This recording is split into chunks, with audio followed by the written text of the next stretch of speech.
మనం తెలంగాణ రాజకీయాలని ఒకసారి చూస్తే కొద్దిగా ఏపీకి దగ్గరగా ఉన్నట్టు కనపడతా ఉంది. వాళ్ళు వ్యవహరిస్తున్న తీరు కానీ లేకపోతే ఏపీ రాజకీయాల్లో ఉన్న ఏ అంశాలు అయితే కనపడుతున్నాయో కొంత జగన్మోహన్ రెడ్డికి సంబంధించిన యాటిట్యూడ్, జగన్మోహన్ రెడ్డికి సంబంధించిన వ్యవహారం అవి ఇక్కడ బీఆర్ఎస్ పార్టీ అడాప్ట్ చేసుకుందేమో అని అనిపిస్తోంది. అధికారుల మీద దాడి, అధికారుల్ని బెదిరించడం, ఉద్యోగులు అధికారులు చాలా ఏ ప్రభుత్వం ఏది మారినా అధికారులు ఉద్యోగులు వాళ్ళే ఉంటారు. ప్రభుత్వం మారిన ప్రతిసారి ప్రజలు ఎమ్మెల్యేలని వేరే వాళ్ళని ఎన్నుకుంటే అధికారులను ఎన్నుకోరు. అధికారులు 35 సంవత్సరాలు, ఉద్యోగులు 35 సంవత్సరాలు వాళ్ళ యావరేజ్న ఉంటారు. వాళ్ళు ఉండడమే కాదు, వాళ్ళే ఉంటారు. ఆ నంబర్ ఎంతైతే ఉంటుందో ఆ 3 లక్షల మందో 4 లక్షల మందో 5 లక్షల మందో వాళ్ళే ఉంటారు. నువ్వు ఏం చేసినా ఏం చేయించుకున్నా వాళ్ళతోనే చేయించుకోవాలి. ఇక ఐఏఎస్లు, ఐపీఎస్లు, మిగతా ఐఎఫ్ఎస్ ఈ అధికారులు లిమిటెడ్గా ఉంటారు. అది ఏపీలో చంద్రబాబు నాయుడు ముఖ్యమంత్రిగా ఉన్నా, జగన్మోహన్ రెడ్డి ముఖ్యమంత్రిగా ఉన్నా, తెలంగాణలో కేసీఆర్ ముఖ్యమంత్రిగా ఉన్నా, రేవంత్ రెడ్డి ముఖ్యమంత్రిగా ఉన్నా, ఇంకెవరున్నా అక్కడైనా ఇక్కడైనా ఎక్కడైనా ఈ అధికారులతోనే పని చేయించుకోవాలి. అంతకుమించి చేయడానికి ఏం లేదు. మళ్ళీ యూపీఎస్సీ నుంచి కొత్త బ్యాచ్ రెడీ అయినప్పుడు స్టేట్కో 4గురినో 5గురినో కేటాయిస్తారు. వాళ్ళు వస్తే వాళ్ళని జూనియర్లుగా జాయింట్ కలెక్టర్ గానో సబ్ కలెక్టర్ గానో పెట్టుకుంటారు. అది వేరే విషయం. ఈ అధికారులన్నీ ఉన్న వాళ్ళనే వాడుకోవాలనే కనీస స్పృహ కనబడతలేదు ఈ మధ్యకాలంలో రాజకీయాల్లో. గడిచిన కాలంలో జగన్మోహన్ రెడ్డిని చూసాం. ఇప్పుడు ఇక్కడ కేటీఆర్ గారు కూడా అదే బాటలో వెళ్తున్నాడు. వాళ్ళు 10 ఏళ్ళు అధికారంలో ఉన్నారు. వాళ్ళ హయాంలో ఉన్న అధికారులే ఇప్పుడు ఉంటారు. మహా అయితే పోస్టింగ్స్ మారుతాయి, ప్లేస్మెంట్లు మారుతాయి, ట్రాన్స్ఫర్లు ఉంటాయి. ఈ పోస్ట్ నుంచి ఆ పోస్ట్కి, ఆ పోస్ట్ నుంచి ఈ పోస్ట్కి ఉంటాయి. లేదా ఒక ప్రభుత్వంలో ఒక అధికారి కొంత ఆ ప్రభుత్వానికి అనుకూలంగా మరి వీర విధేయతను ప్రదర్శించాడు అనుకున్నప్పుడు నువ్వు మహా చేయగలిగితే అతన్ని ఏదన్నా ప్రయారిటీ లేని పోస్టులకు పంపిస్తావు. అంతకుమించి అతని ఉద్యోగం ఏమీ పీకలేవు, లేకపోతే అతను ఏమి ఇంటికి పంపించలేవు. ప్రయారిటీ లేని పోస్టును పంపించినంత మాత్రాన ఆ శాఖను ఏమైనా మూసేస్తారా? అవసరం లేదు, ఈ శాఖ మాకు అవసరం లేదని మూసేస్తారా? మూసేయలేరు. కాకపోతే ఆ శాఖకి నిధులు తక్కువ కేటాయిస్తారు బడ్జెట్లో, లేకపోతే అది వెరీ ఒక ఉండాలి కాబట్టి ఉంది అనే ఒక శాఖ లాంటిది. అది అలాగని ఆ శాఖను మూసేయడం వీళ్ళ వల్ల కాదు. అలాంటి శాఖలు పంపించి కొంత సతాయిస్తారు. మళ్ళీ అధికారులు దారికి వచ్చారన్న తర్వాత 2 ఏళ్లకో 3 ఏళ్లకో మళ్ళీ తీసుకొచ్చి మళ్ళీ ప్రయారిటీ పోస్టులో ఇస్తారు. ఇది చాలా రొటీన్గా జరిగే ప్రాసెస్. అలా ఈ లిమిటెడ్గా ఉండే ఈ అధికారులతోనే మనం ఎవరు ఉన్నా వీళ్ళతోనే పని చేయించుకోవాలనే ఆ స్పృహ లేకుండా వాళ్ళని తంతాం, పొడుస్తాం, బట్టలు ఇప్పుతాం, అంతు చూస్తాం, ఎక్కడున్నా లాక్కొస్తాం. ఏం చేస్తారు లాక్కొచ్చి? ఏమి చేయలేరని తెలుసు మీకు, ఏం చేయలేరని మీకు తెలుసు. కానీ వాళ్ళని ఒక మైండ్ గేమ్ ఆడి భయపెట్టి వాళ్ళని మనం లొంగ తీసుకుందాం, దారికి తీసుకుందాం అని అంటే మీరు వాళ్ళని మాత్రమే చూశారు. వాళ్ళు మీలాంటి వాళ్ళని చాలామందిని చూస్తున్నారు. ఒక ఐఏఎస్ అధికారి తన పదవీ కాలంలో కనీసం 5గురు ముఖ్యమంత్రిని చూస్తాడంట కనీసం. ఇక మంత్రులు అయితే లెక్కే ఉండదు, ఎమ్మెల్యేలు అయితే అసలు లెక్కే ఉండదు. అలాంటి ఐఏఎస్లు తలుచుకుంటే మొత్తం సిస్టమ్నే భ్రష్టు పట్టించేయగలరు. ఇవాళ భారతదేశంలో ఒక అంచనా ఉంది, పొలిటికల్ కరప్షన్ కంటే బ్యూరోక్రటిక్ కరప్షన్ ఎక్కువ ఉంది అని. అలాంటి పవర్ఫుల్ ఆఫీసర్స్తో మీ గుడ్డలు ఇప్పదీస్తాం, మిమ్మల్ని నడు రోడ్డు మీద నిలబెడతాం. 5 ఏళ్ళు మీ లైఫ్, మీ ఆయుష్ 5 ఏళ్ళు ఈ ప్రజాస్వామ్యంలో అంతే. మళ్ళీ ప్రజలు దయదలిచి అధికారం ఇస్తే ఇంకొక 5 ఏళ్ళు. ఇప్పుడేమైంది? 10 ఏళ్ళు వేయలేరు, 9 ఏళ్ళు 10 ఏళ్ళు వేయలేరు తెలంగాణని. తర్వాత ఏమైంది? ప్రజలు కోపం వచ్చి తీసి పక్కన పెట్టారు. ఇప్పుడు వేరే రేవంత్ రెడ్డి కూర్చోబెట్టారు. మీరు కలలు గంటా ఉన్నారు నెక్స్ట్ మేమే అని. ఏమో నెక్స్ట్ మీరో లేకపోతే బీజేపీనో లేకపోతే మళ్ళీ కాంగ్రెస్ ఏనో రేవంత్ రెడ్డి చెప్తున్నాడు. తెలియదు కదా, ఎవరి ఆశలు వాళ్ళకు ఉన్నాయి. కాబట్టి అధికారులతో ఒక సుహృద్భావంగా ఉండాలి. ఓకే, సహకరించని అధికారులు కానీ ఏమనుంటే మీరు కొంత గట్టిగా మాట్లాడదు, కానీ బెదిరించడం ఎక్కడిది? బెదిరించి ఏం చేయగలరు? చంద్రబాబు నాయుడిని చూసి నేర్చుకోండి కొంచెం. చంద్రబాబు నాయుడు అధికారుల విషయంలో చాలా జాగ్రత్తగా ఉంటాడు. ఆయనకి అధికారుల మీద అసంతృప్తి ఉన్నా సరే ఎక్కడా ఎక్స్పోజ్ కాకుండా, ఎందుకంటే అధికారులే వ్యవస్థను నడిపించాలి, ఉద్యోగులే వ్యవస్థ నడిపించాలి, వాళ్ళని మంచి చేసుకుంటాడు. చిన్న ఎగ్జాంపుల్ చెప్తాను. ఈసారి మొన్న 24లో కూటమి ప్రభుత్వం అధికారంలోకి రాగానే ఒక అధికారిని, ఒక సీనియర్ ఐఏఎస్ని ముఖ్యమంత్రి కార్యాలయంలో ప్రధానంగా సలహాదారు కాదు, స్పెషల్ చీఫ్ సెక్రటరీ కింద పెట్టుకున్నారు. మొత్తం స్టేట్లో ఉన్న కొద్దిగా అవగాహన ప్రతి వాళ్ళు విమర్శించారు. ఇదేంటి, అతన్ని మీరు పెట్టుకున్నారేంటి అని. అది అంతే, చంద్రబాబు స్టైల్ అది. అలాంటి వాళ్ళని అలా పెట్టుకుంటారు. ఎందుకంటే వాళ్ళ గురించి వీళ్ళకి తెలుసు, ఎప్పటి నుంచో చూస్తున్నాడు ఆ అధికారిని, ఆయన చూస్తున్నాడు. ఆ అధికారి గురించి ఆయనకు తెలుసు. ఎవరు అధికారంలో ఉంటే వాళ్ళకి తగ్గట్టుగా పనిచేస్తాడు ఆ అధికారిని ఆయనకు తెలుసు. జగన్ ఉన్నప్పుడు జగన్ లాగా పనిచేస్తాడు, చంద్రబాబు ఉన్నప్పుడు చంద్రబాబు లాగా పనిచేస్తాడు. ఆ అనుభవంతో, ఆ అధికారికి ఉన్న అనుభవం ఏంటంటే ఏ ముఖ్యమంత్రి వేవులెంత ఏంటో తెలుసుకుని ఆ ముఖ్యమంత్రికి తగ్గట్టు పనిచేస్తాడు. ఐఏఎస్ల పనితీరు అలా ఉంటుంది, వాళ్ళ సీనియారిటీ అది. నువ్వు పొడుతా, తంతా, తిడతా, కొడతా అంటే అసలు వాళ్ళు అనకూడదు, కానీ కేరే చేయరు. They don't care. ఇది తెలియక 5 ఏళ్ల పదవి చూసుకొని ఎగిరెగిరి పడతారు రాజకీయ నాయకులు. ఇది ఒక ఆస్పెక్ట్. తర్వాత రెండవది, రేవంత్ రెడ్డి రెన్యువల్ ముఖ్యమంత్రి, రెగ్యులర్ ముఖ్యమంత్రి కాదు. రెన్యువల్ ముఖ్యమంత్రి ఏంటి అంటే కేటీఆర్ గారి భాషలో ఆయన ఇప్పటికి 72 సార్లు ఢిల్లీ పోయాడు. ఢిల్లీ పోయినప్పుడల్లా మూటలు తీసుకెళ్ళి ఇస్తాడు, ఇచ్చి తన పదవిని కాపాడుకుంటూ ఉంటాడు అనేది కేటీఆర్ గారి యొక్క నిర్వచనం. అందుకే వెళ్ళినప్పుడల్లా ఇచ్చి పదవిని కాపాడుకుంటాడు కాబట్టి రెన్యువల్ ముఖ్యమంత్రి అని. జాతీయ పార్టీలు అండి అవి, అందులోనూ కాంగ్రెస్ పార్టీ. రాజశేఖర్ రెడ్డి నెలకు 3 సార్లు వెళ్ళేవాడు.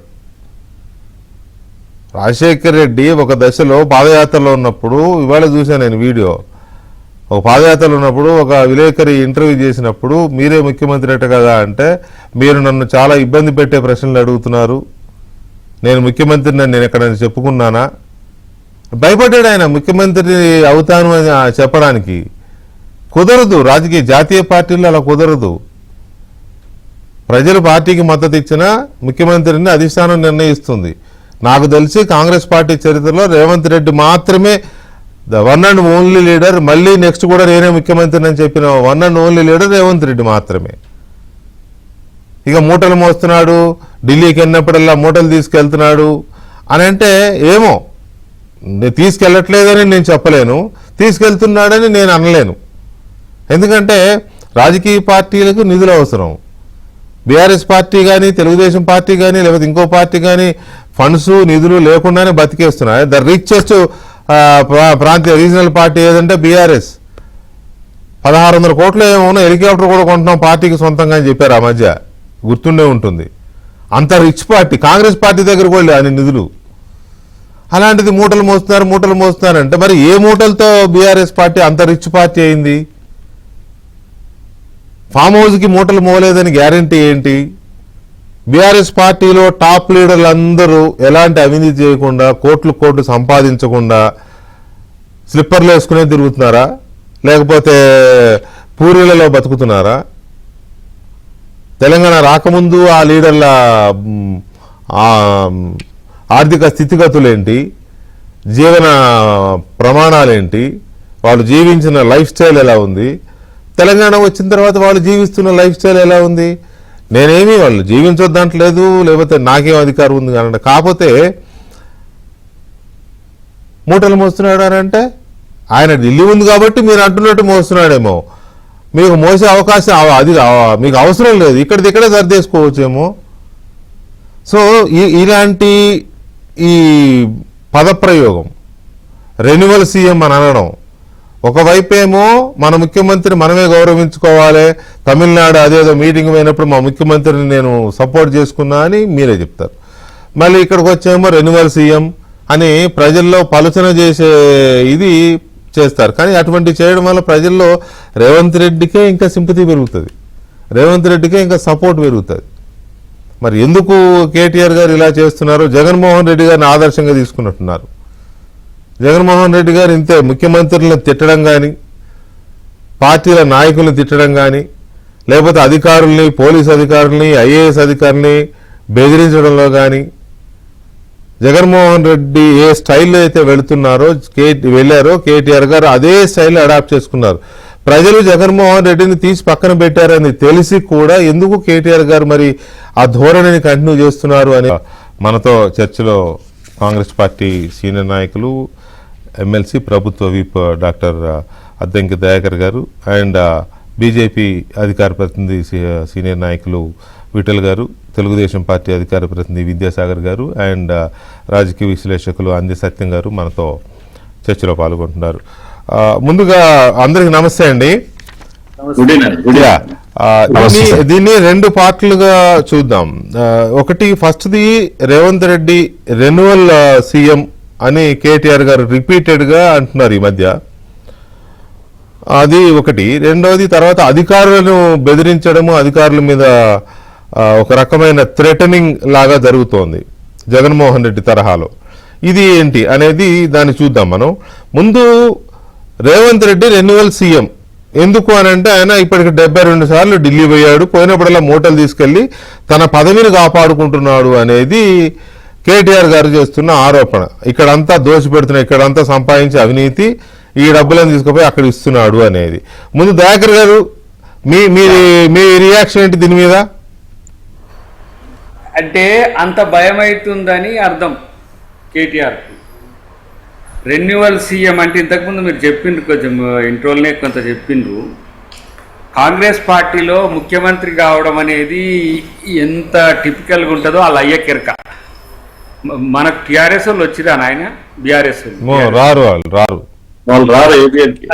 సరే, ఎందుకంటే వస్తేనేమో వాళ్ళని అడ్రస్ చేసుకుంటా మాట్లాడితే బాగుంటుందని.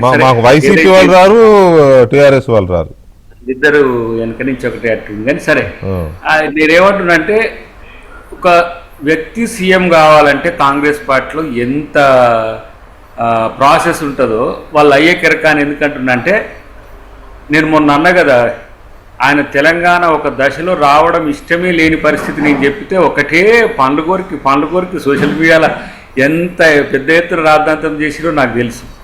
ఎందుకు ఆయన ముఖ్యమంత్రి అయ్యే విధంగా తెలంగాణ రావాలి, ఆయన కోరిక అది. అందుకే సరే విఠల్ గారు కొన్ని చెప్పొచ్చు, చెప్పలేకపోవచ్చు, జేఎస్లో ఉన్నప్పుడు కొన్ని సీక్రెట్స్ బయట పెట్టలేం కదా. ఎందుకు కాదు కొన్ని సీక్రెట్స్ బయట పెట్టలేం కదా అని విఠల్ గారు అన్నాడంటే అదే దాని అర్థం, దాని అర్థం అయిపోయింది. ఇంకా ఎగ్జాంపుల్ ఏంటంటే ఆయన చంద్రబాబు గారితో సంప్రదించిండు, ఆయన నో అన్నాడు. జగన్తో సంప్రదించిండు, ఆయన నో అన్నాడు. కాంగ్రెస్తో విలీనానికి నెల రోజులు ఢిల్లీలో కూర్చున్నాడు.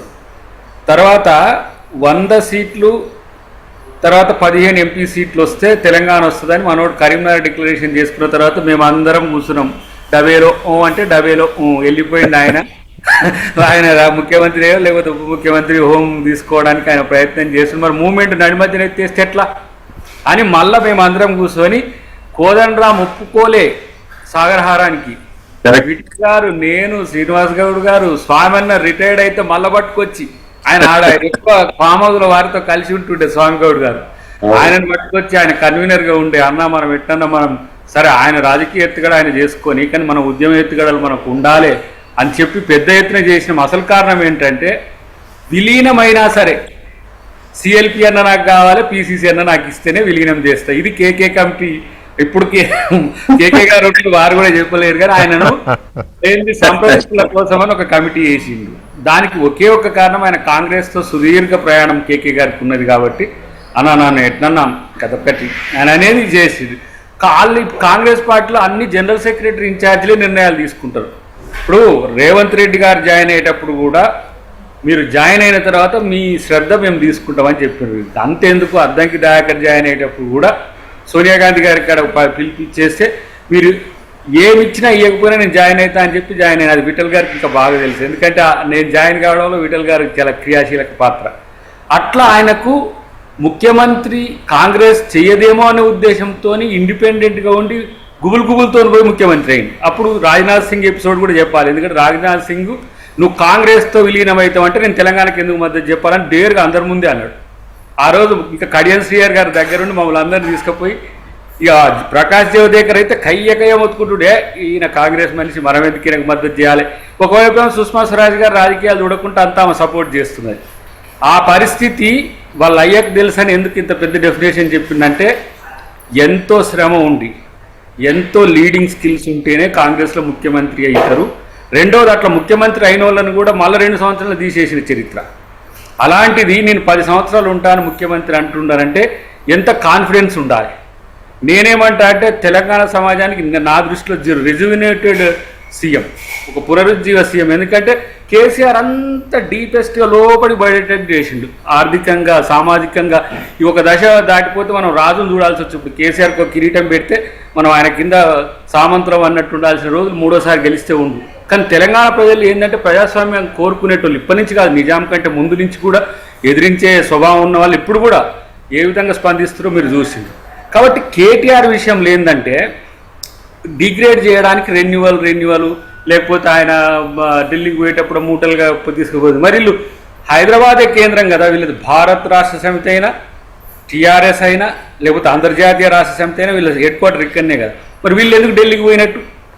పోయి మొక్కుకొని మోడీ గారు మోకరిల్లి సార్ మావని జర్ర చూసుకొని అని అంటే అది మోడీ గారు ఒక ప్రధానమంత్రి ఈ రాష్ట్రానికి వచ్చి చెప్పిపోయింది నా కొడుకుని దీవించండి ఆశీర్వదించండి అని.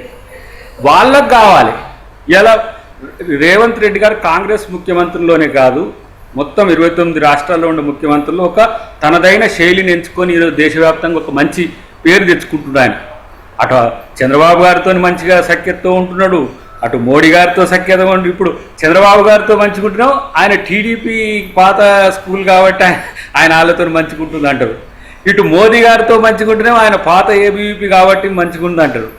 కాంగ్రెస్తో మంచుకుంటేనేమో అందరిని పక్కన పెట్టేసి రాహుల్ గాంధీ గారు రేవంత్ రెడ్డి గారిని ఇష్టపడుతుందని ఇట్లా ప్రచారం చేస్తారు. కానీ కొన్ని రోజులు రాహుల్ గాంధీ అపాయింట్మెంట్ ఇవ్వట్లేదని అది కొంత ప్రచారం కొంత చేసిండ్రు. కానీ నేను ఏమంటా అంటే దయాకర్ గారు ఇక్కడ పాయింట్ ఏంటంటే వీళ్ళు ఏమంటున్నారు అంటే మూటలు మోస్తాడు ఇక్కడ అంతా దోచుకొని డబ్బంతా ఢిల్లీ తీసుకెళ్తున్నాడు అనేది కదా కేటీఆర్ గారు రిపీటెడ్ గా చేస్తున్న అలిగేషన్.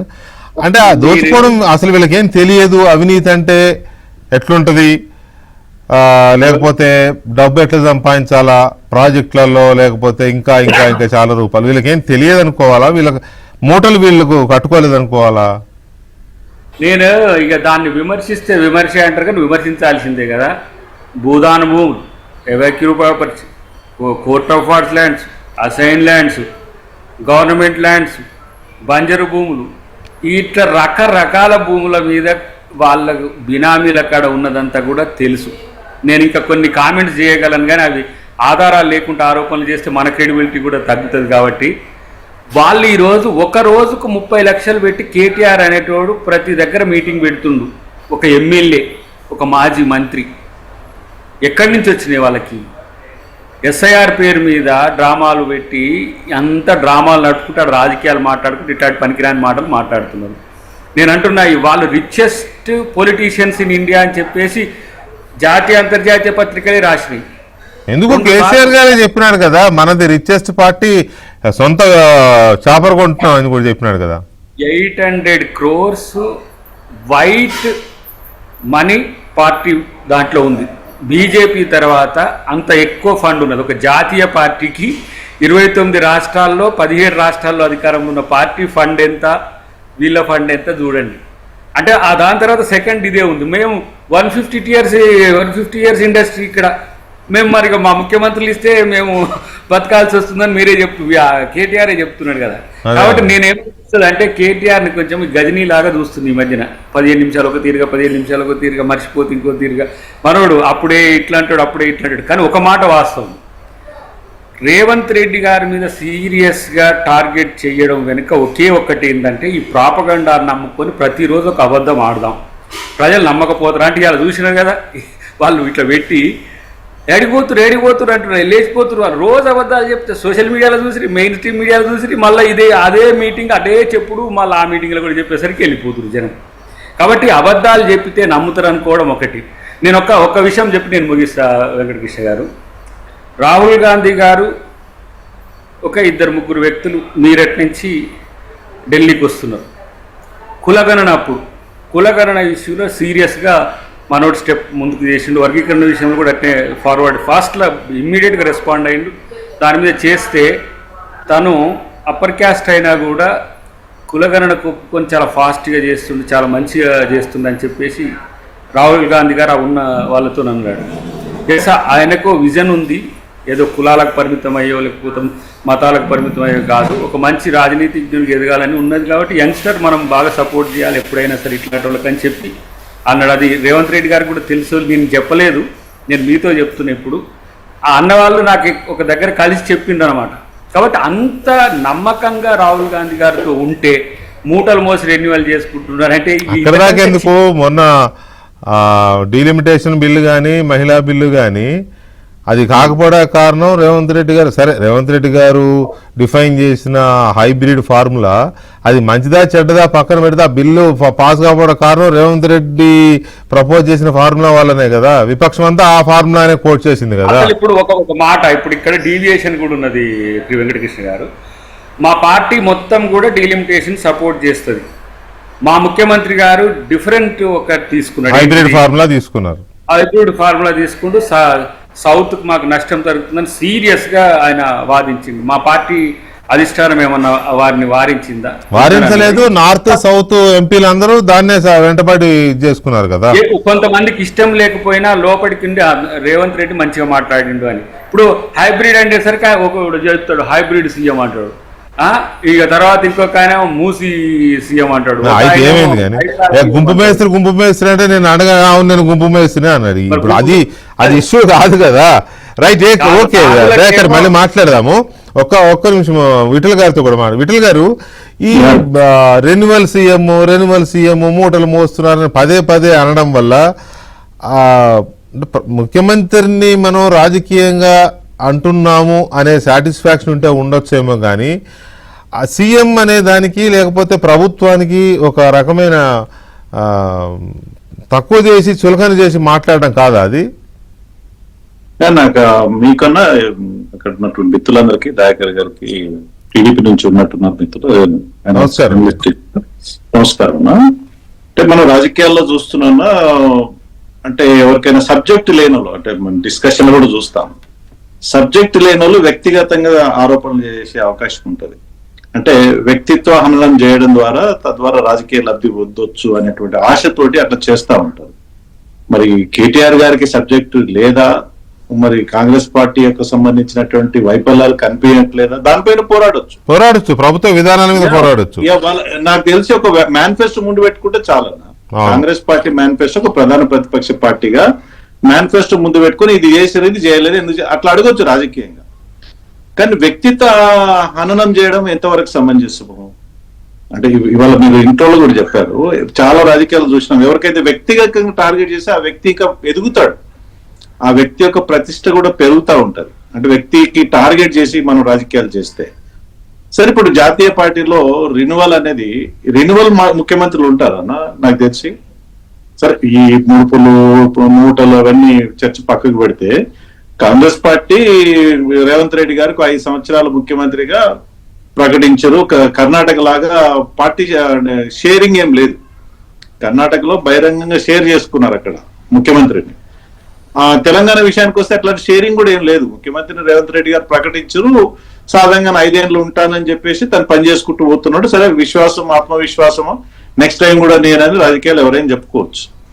కానీ ఇప్పుడు ప్రధాన ప్రతిపక్ష పార్టీ రాష్ట్రంలో అనేక సమస్యలు ఉన్నాయి. రైతుల సమస్యలు ఉన్నాయి, మహిళల సమస్యలు ఉన్నాయి, ఉద్యోగుల సమస్యలు ఉన్నాయి, నిరుద్యోగుల సమస్యలు ఉన్నాయి, రిక్రూట్మెంట్ సమస్యలు ఉన్నాయి, పంటల కొనుగోలు సమస్యలు, ఇన్ని సమస్యలు వదిలేసి వ్యక్తిగతంగా టార్గెట్ చేయడం ద్వారా ముఖ్యమంత్రి గారికే, రేవంత్ రెడ్డి గారికి ప్లస్ పాయింట్ అవుతుంది నాకు అభిప్రాయం. సో రాజకీయంగా ఎవరు కూడా పర్సనలైజ్ చేసి మాట్లాడితే అవి ప్రజలు రిసీవ్ చేసుకోరు అన్నిటికి మించి. ఇప్పుడు సరే, ఇప్పుడు అన్నాడు రిన్యువల్ ముఖ్యమంత్రి అన్నాడు, ప్రజలకు ఏం ఉపయోగపడుతుంది, ప్రజలు ఏం ఆలోచిస్తారు?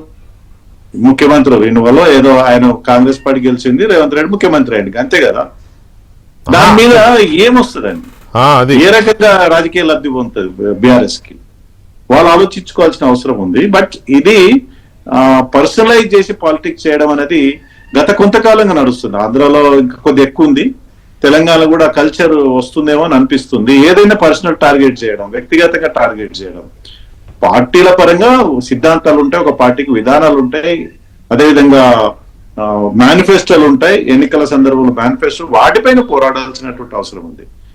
మరి ఎక్కడో వారికి గైడెన్స్ ఏంటో, మరి కేసీఆర్ గారు మౌనంగా ఉన్నారు, కేసీఆర్ గారు చెప్తున్నారా, వారికి చెప్పట్లేదా, పర్సనల్ గైడెన్స్ ఉందా, లేదా తన సొంత నిర్ణయాలు తెలియదు. కానీ ప్రజలలో మాట మీద నిలబడ్డాడు ఆయన. నేను ఓడిపోతే ఫామ్ హౌస్ ఉంటానని ఉంటుండు అంతే. మౌనం కూడా ఉన్నాడు దయాకర్ అన్న. ఆయన మౌనం ఎప్పుడో ఒకసారి 2 సార్లు మాట్లాడినట్టు 2.5 ఏళ్లలో నాకు తెలిసి. ఒకసారి ఏదో పబ్లిక్ మీటింగ్ మాట్లాడి తర్వాత ఎప్పుడు ఆయన మౌనం వీడట్లేదు కేసీఆర్ గారు. ఎందుకంటే రాజకీయాలు చూసినాడు కదా. సహజంగా రాజకీయాలు ఇప్పుడు 2.5, 3 ఏళ్ల వరకు ప్రధాన పక్ష పార్టీ మాట్లాడదు కదా. జనరల్ గా అధికార పార్టీకి అవకాశం ఇచ్చి చూడాలి 2 ఏళ్లు. వింటాం కదా, పీరియడ్ అంటాం కదా, ఆ పీరియడ్ సర్టన్ పీరియడ్ ఇచ్చి చూసిన తర్వాత వైఫల్యాల మీద ఎన్నికలు వస్తాయి కాబట్టి అది చూసుకోవాలి. రాబోయే రోజుల్లో రాజకీయ సమీకరణాలు ఎలా ఉండే అవకాశం ఉంది, మనం ఇప్పుడు నోరు జారితే రేపు రివర్స్ అయిద్దేమో అని కూడా చూసుకోవాలా. భవిష్యత్తులో ఏం జరుగుతుంది, ఇప్పుడు అంత పొత్తు రాజకీయాలు నడుస్తున్నాయి కదా, ఏ పార్టీతో పొత్తు కుదుర్చుకుంటుందో తెలియదు. ఇప్పుడు సరే భారతీయ జనతా పార్టీని వాళ్ళు తక్కువ అంచనా వీల్లేదు కదా. అదే కదా 56. ఇప్పుడు బెంగాల్ తర్వాత మా అధిష్టానం మీకు తెలుసు కదా, బెంగాల్ తర్వాత టార్గెట్ చేస్తే ఏమవుతుందో. అవునవును అవును ఎటుపోతామో చెప్పనీకి రాదు కదా. ఇప్పటికే 8 సీట్లు గెలిచినాము, 8 పార్లమెంట్ సీట్లలో 56 సీట్లలో లీడింగ్ పార్లమెంట్. సరే పార్లమెంట్ వాతావరణం వేరుంటది కాబట్టి అదే రేపు పొద్దుగాల అసెంబ్లీ కూడా మా వాళ్ళ ప్రాంతీయ పార్టీలే బీజేపీ టార్గెట్ అంతే. ఇక అందులో ఎగ్జాక్ట్లీ కదా, ఇదే లేదు. గ్యారంటీ ఏంది అది అది గమనంలో పెట్టుకొని చేసుకుంటే రాజకీయం ఏంటంటే ఇప్పటికే బిఆర్ఎస్ పార్టీ నాయకులు ఏమనుకుంటే మేము గెలిచిపోయినాం, అయిపోయింది, మేము మళ్ళీ మేమే అని ఓవర్ కాన్ఫిడెన్స్ లో పోతున్నట్టు అనిపిస్తుంది. అట్లా ఉండదు రాజకీయాలని. లాస్ట్ 6 months డిసైడ్ చేస్తారు. ఎవరైనా కాంగ్రెస్ పార్టీ గెలుస్తుంది అని అనుకున్నారన్న 15 days 1 month లేదా రాజకీయాలు మారి. అవును, లాస్ట్ 1.5-2 months లోనే మొత్తం మారిపోయింది. అవును, భారతీయ జనతా పార్టీ కొంత బలహీన పడ్డది, కాంగ్రెస్ పుంజుకున్నది. లాస్ట్ వరకు కూడా తెలియదు కదా ఎవరికి కూడా. అవును అవును, రాజకీయాలు చాలా మారుతాయి. సో ఈ పరిస్థితుల్లో రేవంత్ రెడ్డి ఎప్పుడు దోచుకొని తీసుకెళ్లి ఢిల్లీలో ఇస్తున్నాడు, మూటలు ఇచ్చి పదవి కాపాడుకుంటున్నాడు అని పదే అంటుంటే, అరే దోచుకునే అవకాశం కోల్పోయాం మేము అని వీళ్ళు జీర్ణించుకోలేకపోతున్నారా, ఆ జలస్ ఫీల్ అవుతున్నారా, లేకపోతే ఇన్నాళ్ళు దోచుకున్న దానికి బ్రేక్ పడ్డట్టు ఫీల్ అవుతున్నారని జనం అనుకునే ప్రమాదం కూడా ఉందేమో. రేవంత్ రెడ్డి మూటలు మోస్తున్నాడు, ఇక్కడ అంతా దోచేసుకొని ఢిల్లీ తీసుకుపోతున్నాడు అని అంత దోచుకునే ఛాన్స్ తెలంగాణలో ఉంటే లాస్ట్ 10 years దోచుకోకుండా వదిలేశారా అనే అనుమానం చిన్నోడికైనా కలుగుతుంది. పైగా ఇప్పుడు దోచుకునే అవకాశం పోయింది అనే ఒక జలస్, ఒక దాన్ని ఏమంటారు, ఒక అవకాశం కోల్పోయామనే బాధ, అక్కసు మొదలైందేమో అని కూడా అనుకునే ప్రమాదం ఉంది. మరి అది ఎందుకు గమనించట్లేదు అనేది ఒకటి. సత్యం గారు, ఈ రెన్యువల్ ముఖ్యమంత్రి మూటలు మోస్తున్నాడు ఢిల్లీకి అనే వెర్షన్ని ఎలా చూడాలి అనే దాని మీద మీ విశ్లేషణ ప్లీజ్. రేవంత్ రెడ్డి రెన్యువల్ ముఖ్యమంత్రి కాదనటానికి 2 ఇండికేషన్స్ ఉన్నాయి, 2 కొలబద్దలు ఉన్నాయి. ఎలక్షన్ లో ఇంకో 1 వారం రోజులు పోలింగ్ వస్తుంది అన్నప్పుడు రాష్ట్రంలో క్రౌడ్ పుల్లర్ గా మారింది రేవంత్ రెడ్డి. రేవంత్ రెడ్డి వస్తుండే 1,00,000 మంది ఏ యంత్రాంగం లేకుండా జనం కూడేటువంటి పరిస్థితి వచ్చింది. అది జనంలో ఉన్నటువంటి రేవంత్ రెడ్డిని సెలెక్ట్ చేయడానికి లేదా హానర్ చేయడానికి రాహుల్ గాంధీకి 30 నిమిషాల కన్నా ఎక్కువ పట్టలే. కాబట్టి జనంలో ఉన్నటువంటి మనిషిని ముఖ్యమంత్రి చేయటం అనేటువంటిది కరెక్ట్ డెసిషన్ తీసుకున్నాడు కాంగ్రెస్ అధిష్టానం. తర్వాత జనంలో లేని ముఖ్యమంత్రిని రుద్దితే కాంగ్రెస్కి ఇంత వాల్యూ వచ్చేది కాదు. ఇవాళ రాష్ట్రంలో క్రౌడ్ పుల్లర్స్ ఎవరు అంటే రేవంత్ రెడ్డి, తర్వాత కేసీఆర్. ఎనలిస్ట్ గా నేను నిజాలే చెప్పాలి. కాబట్టి ఒక క్రౌడ్ పుల్లర్ ను ముఖ్యమంత్రి చేస్తే అతను రెన్యువల్ ముఖ్యమంత్రి అంటే పెద్దగా హానర్ చేయాల్సిన అవసరం లేదు. తర్వాత రెండవది, ముఖ్యమంత్రిని ఎన్నుకునే క్రమంలో 10-15 మంది ఎమ్మెల్యేల సపోర్ట్ ఉంటే మిగతా మొత్తం ఎమ్మెల్యేలని మెడలు ఉంచి అధిష్టానం సపోర్ట్ చేయిస్తే కూడా కేటీఆర్ రెన్యువల్ అన్నదానికి క్రెడిబిలిటీ వచ్చేది. కానీ ఎన్నికైనటువంటి దాంట్లో 90% మంది ఎమ్మెల్యేలు అధిష్టానం జోక్యం లేకుండానే రేవంత్ రెడ్డి ముఖ్యమంత్రిని సూచించారు. మిగతా వాళ్ళు కూడా ఆఖరికి యాక్సెప్ట్ చేశారు. ఎమ్మెల్యేలు అనుకున్నటువంటి ముఖ్యమంత్రిని అధిష్టానం ఆనర్ చేసింది తప్ప అధిష్టానం వచ్చి నిర్ణయించి ఎమ్మెల్యేలను బలవంతంగా ఒప్పేయలేదు. కాబట్టి ఇది రెండవ స్కేల్ రెన్యువల్ ముఖ్యమంత్రి కాదనటానికి. కాబట్టి అట్లా అధిష్టానం బలవంతంగా రుద్దినటువంటి వాళ్ళు గతంలో క్రౌడ్లో లేనటువంటి వాళ్ళు కాంగ్రెస్ ముఖ్యమంత్రులు, ఎమ్మెల్యేల సపోర్ట్ మెజార్టీ లేనటువంటి వాళ్ళు కూడా ముఖ్యమంత్రులు. అప్పుడంటే కేటీఆర్ కొంత వాల్యూ ఉండేది. ఇప్పుడు అబ్సల్యూట్ గా ఈ రెండు విషయాల్లో కూడా కేటీఆర్ అనేటువంటి పదానికి విలువివ్వదు. తర్వాత మరొక అంశం ఏంటంటే కేటీఆర్ ఎందుకు ఇట్లా అంటున్నట్టంటే వాస్తవానికి పాస్ట్ 70 ఏళ్లలో ఎవరు కూడా వ్యక్తిగత విమర్శలు చేసిన వాళ్ళని ప్రజలు గుర్తుపెట్టుకోలేదు. అసెంబ్లీలో కుర్చీలు విసిరేసిన వాళ్ళు, మైకులు ఎరగదీసిన వాళ్ళు, బెంచీలు ఎక్కిన వాళ్ళని ఎవరు ఇవాళ గుర్తుపెట్టుకోలేదు. మంచి చర్చ చేసినటువంటి వాళ్ళు, సబ్జెక్ట్ ఉన్నటువంటి వాళ్ళనే ముఖ్యమంత్రి లేదా ఎగ్జాంపుల్స్ కాకపోతే వాళ్ళ పేరు చెప్తుంటాం మనం. కాబట్టి ఇప్పుడు రెన్యువల్ ముఖ్యమంత్రి అని అంటే డిగ్రేడ్ చేయడానికి ప్రయత్నం చేస్తున్నట్టుగా సహజమైన పాలిటిక్స్ తెలిసినటువంటి వాళ్ళందరికీ తెలుస్తుంది. కానీ వాళ్ళ ప్రజలు 74% మంది లిటరసీ అయి ఉండి అంతకు మించిన ఎడ్యుకేషన్, మీడియా, డిజిటల్ మీడియా, తర్వాత సోషల్ మీడియా, ప్రింట్ మీడియా, వీటి ద్వారా ఎడ్యుకేట్ అవుతున్నారు. గతంలో చదువుకున్న వాళ్ళకే రాజకీయాలు తెలిసేది, ఇప్పుడు చదువు రాని వాళ్ళకు కూడా ఈ మీడియా ద్వారా ఎడ్యుకేట్ అవుతున్నారు. కేటీఆర్ ఎన్ని ఉద్యమాలకు నాయకత్వం ఇస్తే అంత క్రెడిబిలిటీ పెరుగుతుంది తప్ప దీనివల్ల పెరగదు. అట్లా ముఖ్యమంత్రి ఎన్ని మంచి పనులు చేస్తే దానివల్ల క్రెడిబిలిటీ వస్తుంది తప్ప కేటీఆర్ చేసిన విమర్శల వల్ల రాదు. అందుకని ఇవాళ ఉన్నటువంటి పరిస్థితుల్లో ఇండివిజువలైజ్ అయి తర్వాత అవమానపరుస్తూ డిగ్రేడ్ చేస్తూ మాట్లాడటం వల్ల పాలిటిక్స్ రెస్పెక్ట్ పోదు తప్ప దానివల్ల మిగిలేది మాత్రం ఏముండదు. కాబట్టి ఇప్పుడున్నటువంటి పరిస్థితుల తర్వాత అనేక విషయాల్లో రేవంత్ రెడ్డి స్వతంత్రంగా వ్యవహరిస్తున్నాడు. బహుశా కేటీఆర్ బీఆర్ఎస్ అధికారం ఉన్నప్పుడు పేరుకు మంత్రులున్న మొత్తం ఆధిపత్యం లేదా అధికారం లేదా నిర్ణయాలు కేటీఆర్ తీసుకుంది కాబట్టి అటువంటి అడ్వాంచరిస్టిక్ గా ఉన్నటువంటి అదే ట్యూన్ లో ఇప్పుడు కూడా మాట్లాడుతున్నట్టు అనిపిస్తుంది. కాబట్టి ఏదేమైనా సమస్యలు లేవనెత్తితే అక్కడక్కడ కాంగ్రెస్ ను కార్నర్ చేయగలుగుతున్నారు. అలా కార్నర్ చేస్తే బీఆర్ఎస్ రైజ్ అవుద్ది తప్ప ఇట్లా చేస్తే భూత పురాణంతో రేజ్ అవ్వదు, లేకపోతే క్యారెక్టర్ అసాసినేషన్ తో అవ్వదు. సత్యగారు ఒక్క నిమిషం అండి. విద్యాసాగర్ గారు బ్రీఫ్ గా ఈ రెన్యువల్ సీఎం అనే కామెంట్ మీద మీరు చెప్తే తర్వాత మనం అధికారులని దాడి చేసి దానికి వెళ్దాం. గుడ్ ఈవినింగ్ సార్, మీకు అట్లాగే కూడా. ఇప్పుడు ఆయన రెన్యువల్ సీఎం అని రేవంత్ రెడ్డిని అంటున్నారు. ఆయన ఎందుకు అంటారంటే ఢిల్లీకి వెళ్ళి ఏదో మూటలు మోస్తా అని చెప్పారు. రేవంత్ రెడ్డి గారు ఢిల్లీలో కేవలం కాంగ్రెస్ వాళ్ళనే కలిశాడా?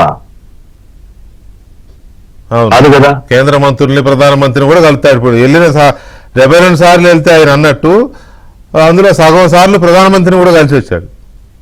అంటే ఇప్పుడు ఆయన ఉద్దేశంలో ఎవరిని బ్లేమ్ చేస్తున్నట్టు కేటీఆర్ గారు? దీస్ ఆర్ చీప్ ఏమంటారంటే చిల్లర ఆరోపణలు తప్ప అంటే ఎవరికి మోయాలి ఆయన? యాజ్ ఏ ముఖ్యమంత్రిగా, యాజ్ ఏ ముఖ్యమంత్రి స్టేటస్ లో is having right to meet anyone in that Delhi. బయట దేశాలకు కూడా పోయి మీట్ అయ్యే అధికారం ఆయనకు ఉంది. అంటే ఎవరితో కలిసినా కూడా మూటలు మోసేట్టే లెక్క. మరి మీరు కూడా వెళ్ళి కలిశారు కదా, మరి మీరు కూడా మోసారా మూటలు? మీరు కూడా మోసారా? ఢిల్లీలో ఒక 4 రోజులు టెస్ట్ వేసి కూర్చున్నారుగా, అప్పుడు మీరు కూడా మోసారా? మీ చెరువు లిక్కర్ స్కామ్ లో ఇరుక్కున్నప్పుడు మీరు కూడా మోసారా? మీ గురించి వ్యక్తిగతంగా బీఆర్ఎస్ పార్టీలో కేసీఆర్ గారి దగ్గర నుంచి కేటీఆర్ గారు, కవిత గారు, సంతోష్ రావు గారు, హరీష్ రావు గారు, మరి రావు గారు అందరి మీద మాట్లాడితే పుట్టడు పుంకాలు అవినీతి ఆరోపణలు ఉన్నాయి. మరి మిగతా పార్టీ వాళ్ళు మీ మీద వ్యక్తిగతంగా ఆరోపణలు చేస్తే మరి ఏమనాలా? కాంగ్రెస్ వాళ్ళు ఏమన్నారు? కాళేశ్వరం కాదు కూలేశ్వరం అన్నారు. ఎంత దాని వాల్యూ ఎంత? 1,00,000 కోట్లు. 1,00,000 కోట్లు పెడితే హైదరాబాద్ వైపు కూర్చుంది. ఇప్పుడు అది దాని ఏం చేయాలో అర్థం కావటం లేదు. చాలా సందర్భాల్లో రేవంత్ రెడ్డి గారు అంటున్నారు అన్న మాట ఏంటంటే ఆయనే ఇంజనీరు, ఆయనే పర్యావరణవేత్త, ఆయనే పొలిటీషియన్, ఆయనే సీఎం, ఆయనే కాంట్రాక్టర్. మరి దానికి ఏమంటారు? ఇప్పుడు దానికి సమాధానం చెప్పాలి కదా. కాళేశ్వరం కమిషన్ ఏర్పాటు చేశారు కదా, ఏర్పాటు చేసేటప్పుడు ఇచ్చారు కదా, దాని మీద కోర్టుకి వెళ్ళి స్టే తీసుకొచ్చుకున్నారు కదా. మరి కేటీఆర్ విషయానికి వస్తే అబ్బాబ్బాబ్బా ఈ చెవులతో వినలేని ఆరోపణలు వచ్చినాయి గవర్నమెంట్ పోగానే. డ్రగ్స్ మొదలు పెట్టుకుంటే, హీరోయిన్ తో మొదలు పెట్టుకుంటే మనం వినలేని, నిజమా కాదని మనకు సంబంధం లేదు కానీ ఆరోపణలు. అదే మాటలు ఇదే కాంగ్రెస్ పార్టీలో, ఇదే తెలుగుదేశం పార్టీయో, బీజేపీ పార్టీయో, లేకపోతే మాట్లాడే వాళ్ళు ఎవరైతే తెలంగాణ నాగరిక సమాజం ఏదైతే ఉందో వాళ్ళు మాట్లాడే నీ మీద ఇటువంటి ఆరోపణలు వచ్చాయి కదా, మరి నువ్వేంది మాట్లాడుతున్నావు అంటే దానికి ఏం సమాధానం చెప్పాలా? వీళ్ళ అవినీతి ఒక తెలంగాణతో ఏం ఆగిపోలే. కవిత గారు చేసిన అవినీతి తమిళనాడు, ఆంధ్ర, తెలంగాణ, కర్ణాటక, ఢిల్లీ, వెస్ట్ బెంగాల్, మధ్యప్రదేశ్ ఒక సామ్రాజ్యాన్ని విస్తరించినట్టు విస్తరించింది ఆమె. ఛత్తీస్గఢ్, జార్ఖండ్ ఒక సామ్రాజ్యాన్ని నిర్మించేసింది ఆమె. ఆమెనైతే 6 నెలలు లోపల పెట్టారు.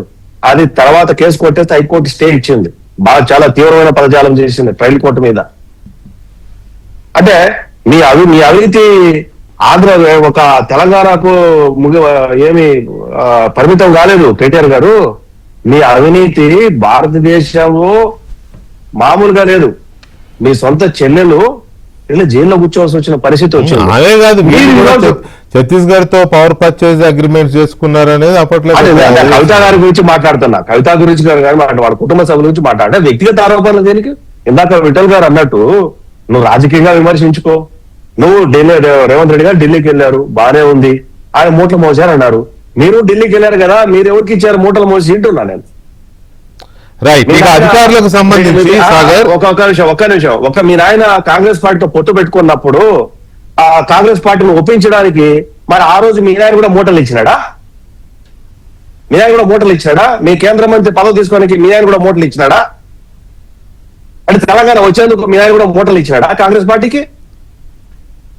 అంటే ఏదో కళ్ళతో చూసేసినట్టు, ఏదేదో మొత్తం అంతా కన్ఫైన్ చేసేటట్టు దాని అంతా కూడా అది నిజమని ప్రజలు నమ్మించేసే ప్రయత్నం తప్ప. మీరు ఇంట్లో ఇందాక ఒక మాట అన్నారు, జగన్ తో పోటీ పడి మరి విమర్శిస్తున్నాడు. నిజంగా నాకు చాలా బాధాకరమైన విషయం ఏంటంటే అద్దంక దయాకరన్ ఉన్నారు, విఠల్ గారు ఉన్నారు. ముఖ్యంగా అద్దంక దయాకరన్ చెప్తున్నా నేను, అరే ఒక ముఖ్యమంత్రిని చెప్పుతో కొడతామంటే మీరంతా ఏం చేస్తున్నారన్న? ఒక ముఖ్యమంత్రిని చెప్పుతో కొట్టాలా, నడి వీధిలో కొట్టాలా, మొగాల కాకరించి ఉమ్మాలా? వాడు వీడు ఆనా కొడుకు కొడకాని మాట్లాడుతూ ఆనా కొడుకు మాట్లాడుతుంటే మీ కాంగ్రెస్ పార్టీ తెలంగాణ నాగరిక సమాజం ఏం చేస్తున్నా కదా. ముఖ్యమంత్రి ఆయన ఇప్పుడు రేవంత్ రెడ్డి గారు సాగర్ దాంట్లోకి వెళదాము. అధికారుల్ని ముఖ్యమంత్రిని కలిపి మాట్లాడే మాటలు ఇది ఎక్కడి నుంచి అడాప్ట్ చేసుకున్నారు? ఇది ఏమాత్రమైన నాగరిక రాజకీయాలు అవుతాయా అనేది ఇక అధికారుల విషయము. పార్టీని కలిపి ఇదే విషయంలో జగన్ ఎలా అడాప్ట్ చేసుకుంటున్నారు, ఆ స్టైల్ ఎలా ఉంది? జగన్మోహన్ రెడ్డి అండ్ కేటీఆర్ వీళ్ళిద్దరి వ్యవహార శైలి అధికారులను బెదిరించడంలో, వాళ్ళని టార్గెట్ చేయడంలో ఒకేలాగా ఉంటుంది. జగన్మోహన్ రెడ్డిని ప్రజలు చాలా దారుణంగా చావుదెబ్బ కొట్టారు ఆ పార్టీని. అది తెలిసి కూడా కేటీఆర్ గారు ఎందుకు అదే పదాలు కూడా సేమ్ ఉంటున్నాయి, ఇద్దరు వాడుతున్న పదాలు. ఒకసారి జగన్మోహన్ రెడ్డి ఏమన్నారో కేటీఆర్ ఏమన్నారో ఒకసారి ఆ ఇద్దరి వెర్షన్ చూద్దాం అధికారుల విషయంలో. ఎల్లకాలము తెలుగుదేశం పార్టీ ప్రభుత్వమే ఉండదు అని చెప్పి ఇవాళ ప్రతి అధికారికి కూడా నేను తెలియజేస్తా ఉన్నా. రేపొద్దున మళ్ళీ మా అధికారం వస్తుంది. వచ్చినప్పుడు అన్యాయం చేసిన వీళ్ళందరినీ, అధికారులందరినీ పట్టణంలో తీసిపెడతామని చెప్పి కూడా ఈ సందర్భంగా తెలియజేస్తా ఉన్నాను. ఎవరిని వదిలిపెట్టేది ఉండదు. రిటైర్ అయిపోయినా కూడా, సప్త సముద్రాల అవతల ఉన్నా కూడా మొత్తం అందరినీ కూడా పిలిపిస్తామని చెప్పి కూడా ఈ సందర్భంగా చెప్తా ఉన్నా. చట్టం కూడా నిలబడేట్టుగా చేస్తాం, పట్టలు ఊడదీస్తాం, న్యాయం జరిగేట్టుగా చేస్తాం అని ప్రతి ఒక్కరికి కూడా తెలియజేస్తా ఉన్నాం. రేవంత్ రెడ్డి చెప్తున్నా, ప్రకాష్ రెడ్డి చెప్తున్నా, కాంగ్రెస్ కూడా అందరికి చెప్తున్నా, నేను ఓన్లీ సాఫ్ట్వేర్ అనుకుంటారు కొడుక, నేను హార్డ్వేర్ కూడా. నాకు కూడా తెలుసు ఎప్పుడు మాట్లాడాలో, ఎప్పుడు ఏం చేయాలో, ఎప్పుడు గేరు మార్చాలో మాకు తెలుసు. పక్కా చెప్తున్నా, మీ అందరికి మాటిస్తున్నా, పోయిన 10 ఏళ్ల తిరగనైతే బీఆర్ఎస్ ఉండదు. నేను కేసీఆర్ సార్ అంత మంచోని కాదు. ఒక్కొక్క కాంగ్రెస్ వానికి సినిమా చూపెట్టే బాధ్యత నేను తీసుకుంటా. మిమ్మల్ని సతాయించిన ఇడిసిపెట్ట, పారిపోయినా సప్త సముద్రాల అవతల పోయి దాక్కున్నా ఇడిసిపెట్ట, వదిలిపెట్ట. మిమ్మల్ని సతాయిస్తున్న కాంగ్రెస్ వాళ్ళు, మిమ్మల్ని సతాయిస్తున్న అధికారులు వాళ్ళకొకటే చెప్తున్నా, 2 ఏళ్లలో తిరిగి గులాబీ జెండా ఎగురుతుంది, కేసీఆర్ ముఖ్యమంత్రి అవుతాడు. ఒళ్ళు దగ్గర పెట్టుకుని ఉండండి కొడుకుల్లారా, ఒళ్ళు దగ్గర పెట్టుకుని ఉండండి. రేవంత్ రెడ్డి చెప్తున్నా, ప్రకాష్ రెడ్డి చెప్తున్నా, కాంగ్రెస్ కూడా అందరికి చెప్తున్నా, నేను ఓన్లీ సాఫ్ట్వేర్ అనుకుంటారు కొడుక, నేను హార్డ్వేర్ కూడా. నాకు కూడా తెలుసు ఎప్పుడు మాట్లాడాలో, ఎప్పుడు ఏం చేయాలో, ఎప్పుడు గేరు మార్చాలో మాకు తెలుసు. పక్కా చెప్తున్నా, మీ అందరికి మాటిస్తున్నా, పోయిన 10 ఏళ్ల తిరగనైతే బీఆర్ఎస్ ఉండదు. నేను కేసీఆర్ సార్ అంత మంచోని కాదు. ఒక్కొక్క కాంగ్రెస్ వానికి సినిమా చూపెట్టే బాధ్యత నేను తీసుకుంటా. మిమ్మల్ని సతాయించిన ఇడిసిపెట్ట, పారిపోయినా సప్త సముద్రాల అవతల పోయి దాక్కున్నా ఇడిసిపెట్ట, వదిలిపెట్ట. మిమ్మల్ని సతాయిస్తున్న కాంగ్రెస్ వాళ్ళు, మిమ్మల్ని సతాయిస్తున్న అధికారులు వాళ్ళకొకటే చెప్తున్నా, 2 ఏళ్లలో తిరిగి గులాబీ జెండా ఎగురుతుంది, కేసీఆర్ ముఖ్యమంత్రి అవుతాడు. ఒళ్ళు దగ్గర పెట్టుకుని ఉండండి కొడుకుల్లారా, ఒళ్ళు దగ్గర పెట్టుకుని ఉండండి. దయాకర్ గారు రెడీయా సినిమా చూడడానికి? నేను పవన్ కళ్యాణ్ ఒక సినిమాలో ఒక ఆయన ఇట్లా ఇట్లా అట్లా అని వస్తాడు దగ్గరికి, అరే నిన్ను కొట్టా అంటాడు. ఇది ఆ టైప్ కేసు విన్నావా? కాబట్టి ఈ జోకులు ఎవరికి చెప్తారు? ఇలా ఈయన కాదు, ఇలా అయ్యని చూసినాం, గుర్తుపెట్టుకో. ఇట్లాంటి వాళ్ళని చాలా మందిని చూసినాం, బీరాలు వలికేటోళ్ళను.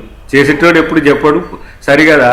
ఇది బ్రహ్మానందం కాక ఏదో సినిమాలో జోక్ ఉన్నట్టుంటుంది తప్పితే అంత సీరియస్గా తీసుకోము కేటీఆర్ని. ఎందుకంటే మాకు తెలుసు ఆయన సత్తా ఏందో, ఆయన దమ్మేందో. ఇంతకుముందు మిత్రుడు అన్నట్టు మీరేం చేస్తున్నారు దయాకర్ అన్న, మేము ఇట్లా ఇట్లా అంటే ఇప్పుడు అంటే అందరూ బాధపడుతుండ్రు, మీలాంటి వాళ్ళు కూడా ఎందుకు ఇంత దిగజారుతుండ్రు అని చాలామంది నాకు. ఎందుకంటే 2 రాష్ట్రాల్లో కూడా ఇక ఏ స్థాయి పరిచయాలు ఉన్నాయో మీకు తెలుసు కదా. వాళ్ళందరూ వానికంటే బుద్ధి లేదు, మీకెందుకు బుద్ధి లేదు, మీకు ఉండాలి కదా బుద్ధి అని మమ్మల్ని తిట్టిన వాళ్ళే ఎక్కువ వీళ్ళకంటే.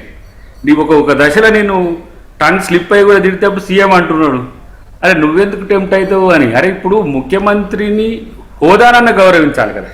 మేము కేసీఆర్ని ఎప్పుడైనా విమర్శించినా ప్రశ్నించినా పరుషంగా ఉండేది, కానీ ఇట్లా స్థాయి దిగి మాట్లాడకపోయేటోళ్ళం. తర్వాత అధికారులను అంటాడు, లేదంటే ఇప్పుడు కాంగ్రెస్ వాళ్ళు అన్నట్టు ఎవరినో తిండి కాంగ్రెస్లో. జీవితంలో మమ్మల్ని ఇట్లా ముట్టుకోవాలంటే ముఖ్యమంత్రి అయినా కూడా ఒక ఇంత ఆలోచించేది. కిరణ్ కుమార్ రెడ్డి గారైనా, రాజశేఖర రెడ్డి గారైనా వీని సలహాల మేరకే కదా కేసీఆర్ తీసుకుపోయి మమ్మల్ని జైలు చేసింది. మందకృష్ణని ఎవరైనా అరెస్ట్ చేస్తారా అసలు? ఆయన ఏమైనా ఎక్కడైనా తప్పులు చేస్తారా? సమాజంలో ఉన్న సమస్యల పరిష్కారానికి కొట్లాడతాడు మనోడు. తీసుకుపోయి 1 నెల రోజులు జైల్లో పెట్టిండ్రు. ఇది వీళ్ళ కుసంస్కృతి. కాబట్టి మేమేమనుకుంటామంటే చిన్నాడు సచ్చిన్నాడు కానీ చూడు అంటే కేసీఆర్ ముఖ్యమంత్రి కాదనమాట. ఒకవేళ రేపు గవర్నమెంట్ వస్తే నేను మాత్రం కేసీఆర్ లాగా కాదంటాడు, మళ్ళీ కేసీఆరే వస్తాడు. కేసీఆర్ అరే మీ అయ్య రాడరా బాబోయ్, హాయిగా ఈయన ఇచ్చిన మాట కట్టుబడి ఫామ్ హౌస్లో దుప్పటేసుకొని పండుకుంటే వినడు. ఆయన పేరు చెప్పి చెట్టు పేరు చెప్పి కాయలమ్ముకున్నట్టుగా ఆయన పేరు వస్తాడని చెప్పి అధికారం వస్తే మేము రావాలని దురాశతో ఉన్నా కూడా మిమ్మల్ని ఎప్పుడో బండకేసి బాధిండు. నేను చెప్పిన ఎందుకు, బీఆర్ఎస్ అనే పేరు ఎప్పుడైతే మార్చుకుండ్రో మీ గుణం దేశానికి గెలిచిపోయింది. తెలంగాణ అస్తిత్వం అని, తెలంగాణ పోరాటం అని, తెలంగాణ కోసమే పార్టీ పుట్టిందని, తెలంగాణ కోసమే నేను పుట్టిందని చెప్పి బీరాలు పలికి ఒక్కసారి అధికారం వచ్చే వరకే కొమ్ములు వచ్చేసి మీరు భారత రాష్ట్ర సమితిని గుణాత్మక మార్పు అని 5-6 రాష్ట్రాలు పెట్టి ఈడ రైతులను వదిలే తీసుకుపోయి పంజాబ్ రైతులకు ఇస్త్రీ, ఈడ రైతులను తీసుకుపోయి కర్ణాటకలు ఇస్త్రీ. కాబట్టి ఈయన ఏదో పగటి కళలు అంటున్నట్టుంది కథని నేనంటున్నా. ఇంకొక అడుగు ముందుకేసి ఎవరు అధికారంలోకి వచ్చినా ప్రజల పట్ల గౌరవంగా ఉండాలి. ఒక ముఖ్యమంత్రి ఎన్నుకోబడ్డాడు అంటే ఇంతకుముందు పెద్ద ఆయన చెప్పిండు సత్యం గారు. నేను తనతో చేపర్లో పోయినా కదా ఒక 2-3 రోజులు చూస్తుంటే అదొక వైబ్ అసలు ఏందో. నేను చూసిన రేవంత్ అన్ననే ఆ మీటింగ్స్లో చూస్తే నాకు డిఫరెంట్గా కనపడ్డాడు. ఆ జనంలో ఆ కదలికలు. కేసీఆర్ అంటే ఓ తెలంగాణ మూవ్మెంట్ చేసిండ్రు, లేకపోతే ఆయన మాటలు వినటానికి జనం వచ్చేటోళ్ళు అట్లా వచ్చేది. కానీ రేవంత్ అన్నకు అట్లా వస్తుండ్రు ఏంది? అప్పుడు చెప్తుండే నాతోని, మనం అధికారంలోకి వస్తున్నాం, జాగ్రత్తగా మాట్లాడాలి, జాగ్రత్తగా ఉండాలని చెప్పి. అది ప్రజలిచ్చిన విజయం. దాన్ని అగౌరవపరిచే విధంగా రెన్యువల్ సీఎం అని, లేకపోతే అధికారుల మీద బెదిరించి మీ సంగతి చూస్తాం, ఎవరెవరో రాసుకోవడం, ఆయన ఏదో వెనకట్టుకుంటే కదా ఏదో ముచ్చట్లు మేము రాసుకొని మీ సంగతి చూస్తాం, 7 సముద్రాలు అంటాడు. 7 సముద్రాల నుంచి పట్టుకొచ్చిన మనోని పేరు ఏం పేరు, ఆయన ఇంటెలిజెన్స్ డీజీ ఉండే ఆయన పేరు, ఆయన పట్టుకొచ్చి ప్రభాకర్ రావు. ప్రభాకర్ రావు ఇది తీసుకొచ్చి ఇక్కడ చెప్తే అంతా ఈయన చరిత్ర అంతా చెప్పింది. ఇప్పుడు ఎందుకు అది మూలపడదో ఆ ఫోన్ ట్యాపింగ్ నాకు తెలియదు, కానీ అసలు ఇట్లనే రేవంత్ రెడ్డి గారు కూడా ఎట్లా అంటే మరీ ఎక్కువ ఇట్లా అవుతుందా, నాకు కొంచెం ఫాల్స్ ప్రిస్టేజ్కి మనం పోతున్నామా అని అంటే పక్కన ఏదో అరెస్ట్ చేస్తే లోపలికి పోయి ఎక్సర్సైజులు చేసుకొని వాకింగ్లు చేసి సీఎం అయితే అని కలలు కంటారు వాళ్ళు, ఎందుకు ఆ సీన్ అని. కానీ ఇట్లాంటి వాళ్ళని వదిలేస్తే ఏమవుతుందంటే, ఇప్పుడు నేను నిజంగా చెప్తున్నాను, నాకు అధికారం ఉంటే 3 రోజులు లోపల పడేస్తాను నేను. అట్లా ఉంది. మమ్మల్ని హింస పెట్టిన తీరు నాకు తెలిసి కాబట్టి, అది బాధపడ్డోళ్ళం తెలుసు కాబట్టి. మురళీ ముదిరాజ్ అనే తమ్ముడు చచ్చిపోతే మేము పరామర్శ పోయి జైలు వేసింది. ఈయన హరీష్ రావు వెలుగబెట్టిన వాళ్ళు ఇద్దరు. కేసీఆర్ చేసిండో లేదు కానీ స్టూడెంట్స్ మీద కక్ష తీర్చుకుంటుంది. తర్వాత ఎవరిని మీరు వదిలిపెట్టింది చెప్పు, సమాజంలో ఉన్న ఒక్కరిని, అన్ని కుల సంఘాలు ప్రజా సంఘాలు ఒక్కరిని ఎత్తేసారు కదా, ధర్నా చౌక్ ఎత్తేసి ఒక్కొక్కరిని ఇప్పుడు కాదు కోదండరామ్ జేఏసీ చైర్మన్ గా కోదండరామ్ ఇంట్లో ఉంటే ఎత్తుకపోయారు. ఇవాళ ఉద్యమకారుల కమిటీ కాడికి మన తిరుమల గారు వచ్చిండు, కేకే గారు మేము ఆడ కూర్చుంటే, సార్ ఏంది సార్ ఇట్లా చేయండి సార్ అంటే, అరే మేము మా ఆయాంలో ప్రశ్నిస్తున్నారు, మమ్మల్ని నిలదీస్తున్నారు, ఇది ఒక మంచి వాతావరణం. ధర్నా చౌక్ ఎత్తేసి కాదు, ప్రతి ఒక్క సంఘాన్ని మూలన పడేసి. కాబట్టి ఇట్లాంటి వాళ్ళను ఆల్రెడీ ప్రజలు తిరస్కరిస్తే ఈ ఏమంటాం అసహనమనాలన్నా దీన్ని ఏమనాలి, ఒక కడుపులో కుళ్ళుతోని ఎట్లా ముఖ్యమంత్రి అయ్యిండు. ఒకవేళ ఈసారి అయితే మరి నేను ముఖ్యమంత్రిని చేసో లేదో నాకు తెలియదు, కానీ ఆ నా ముఖ్యమంత్రి రేవంత్ రెడ్డి గారు గుంజుకుంటా అన్నట్టుగా ఫీల్ అవుతున్న పరిస్థితిని చూస్తే అది ప్రజల్ని ప్రేమించడంలో ఉంటుంది అధికారం అనేది. మీరు ఎన్నిసార్లు ఒకసారి తప్పు జరగచ్చు కాక, ఆ అహమేంది, ఆ మాటలేంది, ఇవాళ మళ్ళీ చూసినావు కదా ఎక్కడికి లేచిపోతురు నా కాడికి వచ్చే. అంటే నేనంటున్నా, సీరియస్ పొలిటీషియన్ కేటీఆర్ అయితే సమాజానికి లేదంటే మా తెలంగాణ ప్రజలకు కట్టుబడి ఉండేటట్టుగా మాట్లాడారు. ఒకవైపు ఏమో ప్రజలు తప్పు చేసిండ్రు, ఇంకోవైపు ఏమో ప్రజలు విఘ్నులే అంటారు, ఇంకోవైపు ఏమో చెప్పితే వినరా మీరు తప్పులు చేసిండు కాబట్టి ఇట్లా ఏం తక్కువ అయిందని. వీళ్ళకి అధికారం రాకపోతే తెలంగాణకి ఏదో నష్టం జరిగినట్టు ఫీల్ అయితే ఏం చేయాలి? ఇలా 6 గ్యారంటీలో వాళ్ళు అంటున్న 420నో లేకపోతే 4200 నువ్వు ప్రశ్నించి ఏ దాంట్లో కాలేదో మీకు ఒకసారి అడగండి. రాష్ట్రాన్ని పూర్తిగా దరిద్రంలోకి నెట్టేస్తే 8 లక్షల కోట్ల అప్పులు చేసి 76,000 కోట్ల రూపాయలు బడ్జెట్ నుంచి కట్టాల్సి వస్తుంది మీ దరిద్రానికి. జానారెడ్డి గారు 2019లో చెప్పిండు, ఇప్పుడు కేసీఆర్ గెలిచి మీరు బతికిరు, లేకపోతే దీన్ని ఎట్ట చేద్దురా నాయన అని వర్షమ్మడి మొదలు పెట్టిండు. ఇక భూములు అమ్ముడు, మేము భూములు తనఖా పెడదామంటే కూడా నేరాలు ఘోరాలు చేసినట్టుగా ప్రచారం చేసి అక్కడొకళ్ళని పట్టుకొని అలా ఈ పరిస్థితి చేస్తున్న పరిస్థితి. అయినా సరే దాన్ని ఎట్లా అవలీలగా దాటగలడో అది రేవంత్ రెడ్డి గారికి తెలుసు. ఎందుకంటే చాలా ప్రయత్నాల్లో వీళ్ళ యొక్క ఏంది కుట్రలు లేకపోతే ఈ నల్లి కుట్లు వేషాలన్నీ తెలుసు కాబట్టి ఇలా చేస్తున్నారు. రాజకీయాల్లో ఈ నల్లికుట్ల వేషాలు ఉంటాయి, ఎవరైనా చేస్తారు, లేకపోతే విమర్శలు ఉంటాయి. కానీ విఠల్ గారు, సాఫ్ట్వేరా హార్డ్వేరా అనేది కాదు కదా ఇష్యూ, ఎడ్యుకేటెడా అన్ఎడ్యుకేటెడా అనేది ఇష్యూ. కేటీఆర్ గారు వెల్ ఎడ్యుకేటెడ్, నో డౌట్. ఆయన సాఫ్ట్వేరా హార్డ్వేరా అది ఇమ్మెటీరియల్. ఇక్కడ మంచి మాటకారి, మంచి వొకాబులరీ ఉంది, బ్రహ్మాండమైన ఆరేషన్ ఉంది, స్కిల్స్ ఉన్నాయి.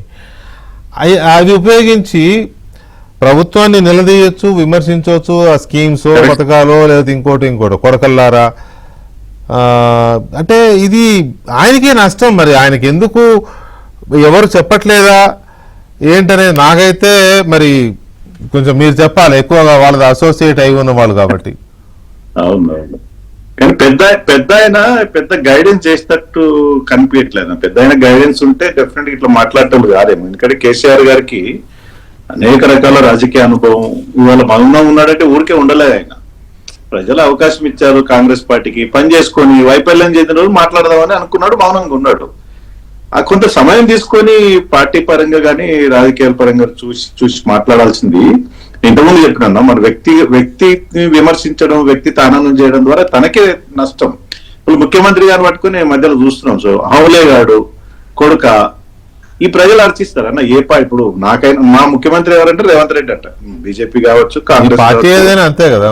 ముఖ్యమంత్రి is the constitution post, is highest constitution post in the state. ప్రజలు ఎన్నుకున్నటువంటి ముఖ్యమంత్రి హోదా, ఆ హోదాను గౌరవించి మాట్లాడితే గౌరవం ఉంటుంది ఎవరైనా మాట్లాడేటోళ్ళకు. కానీ దాన్ని టార్గెట్ చేసి మాట్లాడితే ఎవరికి నష్టము? బహుశా వాళ్ళకి తెలుస్తుందా తెలియకపోవడం వాట్ ఎవర్ ఇట్. కానీ అధికార దుర్వినియోగానికి విషయానికి వస్తే ఇప్పుడు అధికారుల పైన మాట్లాడుతున్నారు కదా, మేము అంటే గవర్నమెంట్ లో ఇన్వాల్వ్ అయి పనిచేసిన వాళ్ళం. ఇవాళ గత 10 ఏళ్లుగా ఉన్నటువంటి అధికారులు ఇప్పుడు వాళ్ళే పొలిటీషియన్ రిటైర్ కాలేదు కదా. సర్వీస్ లో ఉన్నారు కదా. ఇప్పుడు రేవంత్ రెడ్డి గారు అయితే 10% అవుతారు, మిగతా వాళ్ళైతే వాళ్ళే ఉంటారు కదా. 30 ఏళ్ళు ఉంటారు అన్న. అదే జయేష్ రంజన్ ని కంటిన్యూ చేస్తున్నాడు, మీరు చూడండి అన్న. అవును. అదే రామకృష్ణారావు 10 ఏళ్ళు ఫైనాన్స్ మినిస్టర్, ఫైనాన్స్ సెక్రటరీ. అవును.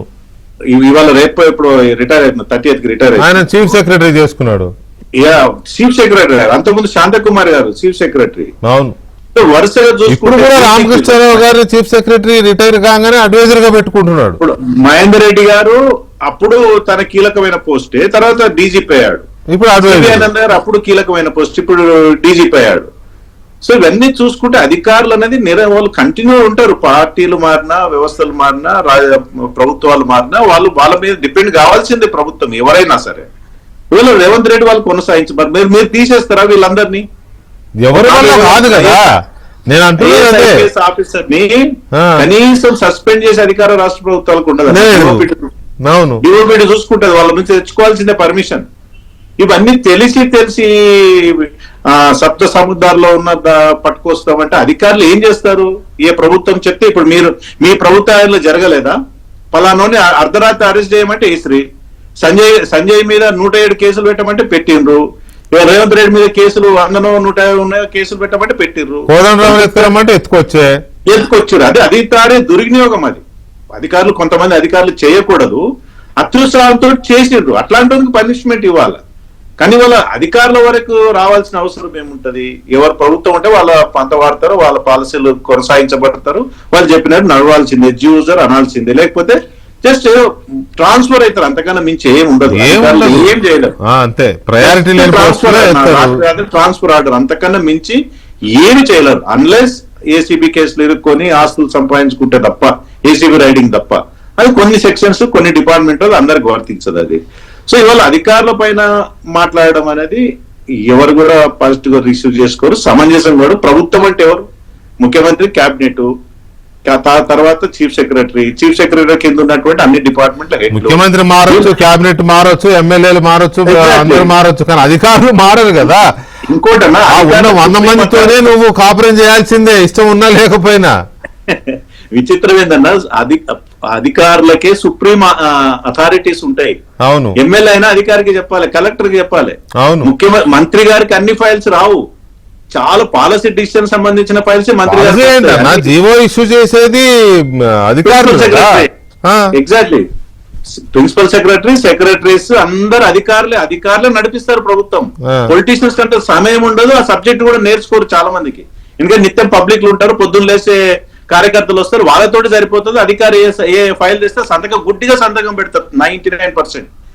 కొంతమంది మాత్రమే ఫైల్స్ చదివే అవకాశం ఉంటుంది, కొంతమంది పాయింట్స్ చదువుతారు, కొంతమంది సీఎం కైనా మినిస్టర్లకైనా ఇది కరెక్ట్ గా లేదు, ఫైల్ ఇట్లా చేయొద్దని బ్రీఫింగ్ చెప్పే వాళ్ళు కూడా ఉంటారు. అయినా సరే మినిస్టర్ సీఎం లేదు ఇది మా చేయాల్సిందే అంటే ఓకే సార్ అని డిసెంట్ పెట్టేవాళ్ళు కొంతమంది ఉంటారు, కొంతమంది తల ఊపి సంతకం పెట్టేవాళ్ళు ఉంటారు. తర్వాత అనుభవిస్తారు కేసులు ఏమైనా అయితే.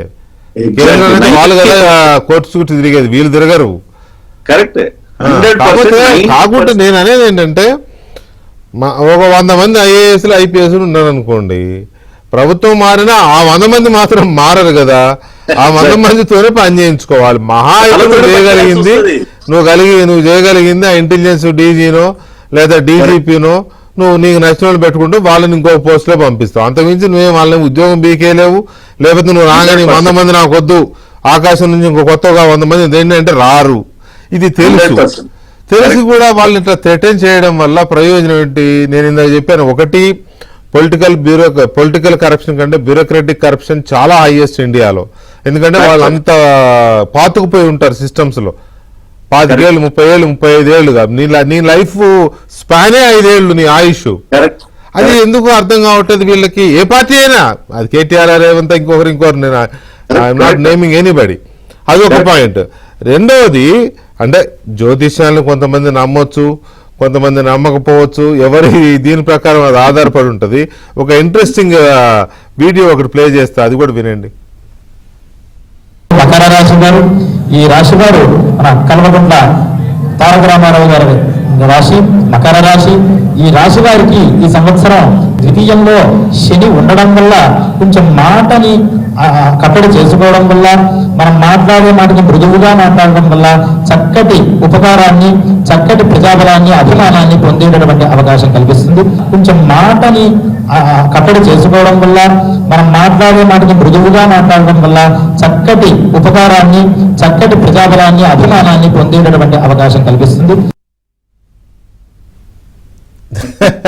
ఇది మొన్న ఉగాది రోజే పంచాంగ శ్రవణంలో పంచాంగకర్త చెప్పినాడు. మరి ఆయన ఏమో నాస్తికుడు అట్టగా నా కేటీఆర్. అంటే సరే, అది నాకు తెలియదు. ఆయన నాస్తికుడే నేను అనుకోవట్లే, ఎందుకంటే ఆయన గుళ్ళు గోపురాలు బాగానే తిరుగుతాడే ఫ్యామిలీ. నాస్తికుడు నేనైతే నాస్తికుడు అనుకోవట్లేదు. పైగా పంచాంగ శ్రవణం దగ్గర కూడా బుద్ధిగా బాగానే కూర్చున్నాడు కేటీఆర్ గారు. ఆయన చెప్తుంటే కూడా తలూపుతున్నాడు. నిజమే, నేను ఓకే ఓకే అన్నట్టుగానే తలూపుతున్నారు. కానీ అది ఆ రోజుతో మర్చిపోయేట్టున్నారు. అంటే జ్యోతిష్యం నమ్మంబట్టే పంచాంగ శ్రవణంలో కూర్చున్నారు ఆయన. మరి చాలా మరి ఎంతో ఎదురవదు పంచాంగకర్త అంత ధైర్యం చేసి చెప్పడు. ఎందుకంటే నిన్నటిదాకా మంత్రి కేసీఆర్ గారికి విపరీతంగా నమ్మకం, బాగా నమ్మకం ఆయనకు. కాదు, కేటీఆర్ గారు కూడా నిన్నటిదాకా మంత్రి, నిన్నటిదాకా ముఖ్యమంత్రిగా ఉన్న ఆయనకు కొడుకు. ఇప్పుడు వాళ్ళు చెప్తున్నట్టుగా కాబోయే ముఖ్యమంత్రి ఇప్పుడు కేటీఆర్ గారు చెప్తున్న లెక్క వేసుకుంటే, అలాంటి వ్యక్తికి పంచాంగకర్త ఎంతో ఇంపార్టెంట్ అయితే చెప్పాడు, గట్టుకుని మింగేస్తాడు లేదా పక్క దాటేస్తాడు. అయినా చెప్పాడంటే అది కొంచెం పీక్స్ లో ఉన్నట్లు లెక్క. మరి కేటీఆర్ గారు తలూపుతున్నాడు కానీ దాన్ని ఇంప్లిమెంట్ చేయట్లేదు ఎందుకు అనేది. ఆయన కూడా గట్టి కూడా అన్నట్టు అంతే కదా. ఎంతో ఇదైతే తప్ప ఇంకా అందులో ఎంత సీరియస్నెస్ ఉందో ఆయన కొద్దిగా డైల్యూట్ చేసి చెప్పినట్టు అనిపించింది. ఓవరాల్ గా సత్యం గారు, ఓకే, పంచాంగకర్త చెప్పిన దాని గురించి మీ విశ్లేషణ చెప్పండి. దాంతోపాటు అధికారులు మారరు, వాళ్ళు అట్లాగే ఉంటారు, మనమే మారుతామనే దీన్ని పొలిటీషియన్స్ ఎందుకు అలవాటు చేసుకోలేకపోతున్నారు? ఇప్పుడు ఒకటండి, ఇప్పుడు జ్యుడిషియరీకి ఉన్నట్టు అటానమస్ లేదు ఉద్యోగస్తులకు, పర్టికులర్ గా రెవెన్యూ, పోలీసు వాళ్ళకు. ఏ ప్రభుత్వం అధికారం ఉంటే ఆ ప్రభుత్వం చెప్పినట్టు వినాలి, అలానే పనిచేయాల్సి వస్తుంది. 10 ఏళ్లుగా బీఆర్ఎస్ అధికారులు ఉన్నప్పుడు వాళ్ళు చెప్పినట్టు చేశారు. ఇప్పుడు కాంగ్రెస్ పార్టీ వచ్చినప్పుడు వీళ్ళు చెప్పినట్టు చేయాలి. వాళ్ళకి అటానమస్ లేదు. అది కేటీఆర్ గారి మిగతా వాళ్ళకు బాగా తెలుసు. అంతే కదా, ప్రభుత్వ విధానాలు ఒక్కొక్క పార్టీకి ఒక్కొక్క రా ఉంటాయి. వాటిని హానర్ చేయాలి. ధిక్కరించే అధికారం ఉద్యోగస్తులకు లేదు. అది తెలిసి కూడా మేము ప్రతిపక్షంలో ఉన్నాం, మేము చెప్పినట్టు వినట్లేదని కొడకల్లారా అనటం అనేటువంటిది అబ్సల్యూట్లీ రాంగ్. అసలు అందులో చదువుకున్న కేటీఆర్ అట్లా మాట్లాడనే కూడదు. తర్వాత రెండో విషయం, అధికారం ఉన్నప్పుడేమో మంచోళ్ళు ఉద్యోగస్తులని, ప్రతిపక్షాలు రాగానే అప్పుడు కూడా మా మాట వినటం అనేది ఇంకా దురాశ. యువతలో ఇంకో పార్టీ అధికారంలోకి వచ్చింది, వాళ్ళు చెప్పినట్టు వింటారు. ఇవన్నీ ఎందుకు వస్తున్నాయి అంటే వాళ్ళకి అటానమస్ లేదు. రిక్రూట్మెంట్ నుంచి, ప్రమోషన్ నుంచి, ట్రాన్స్ఫర్స్ వరకు ప్రభుత్వం నిర్ణయిస్తుంది కాబట్టి ఆ పని చేయాల్సి వస్తుంది. తర్వాత రెండో విషయం ఏంటంటే, వల్ల ఏ అధికారైనా నా మాట వినాలంటే, గతంలో ఏ అధికారులైనా నీ మాట విన్నారు, కానీ ఇప్పుడు వినరు. తర్వాత అవినీతికి కూడా ఒకటి, ఏ కేంద్రీకృతమైనప్పుడు అవినీతి ఎక్కువ అవుతుంది, డీసెంట్రలైజ్ అయినప్పుడు అవినీతి తక్కువ అవుతుంది. ఒక విషయం, ఒక సీక్రెసీ, డబ్బుకు సంబంధించిన విషయం ఒకరికో ఇద్దరికి తెలిస్తే బయటికి రాదు, కానీ ముగ్గురు దాటితే బయటకు వస్తుంది. ఇవాళ కాంగ్రెస్ పార్టీలో ఆ డీసెంట్రలైజేషన్ ఉంది. ముఖ్యమంత్రే లేదు, ఇంకా 60 మంత్రులు ఈక్వల్ స్థాయిలో ఉన్నారు. కాబట్టి ఏదైనా విషయం వస్తే, తప్పు జరిగితే మరొకరు లేవనెత్తేటువంటి అవకాశం ఉంది. కాబట్టి ఆ అవకాశాలు తక్కువ ఉంటాయి తప్ప డీసెంట్రలైజేషన్ వల్ల ఎక్కువ కావు. అందుకని ఇవాళ ఉన్నటువంటి పరిస్థితుల్లో ఉద్యోగస్తులు వాళ్ళ ఎక్స్పర్టైజ్ను ఉపయోగించి రాష్ట్రాన్ని గ్రోత్ వైపు, డెవలప్మెంట్ వైపు నడిపించాలి తప్ప వాళ్ళని నిందించి లేకపోతే బెదిరించి అనేటువంటిది కరెక్ట్ కాదు. 10-20% ఉంటారు ఉద్యోగులు అతి వినయం చూపించడము, లేకపోతే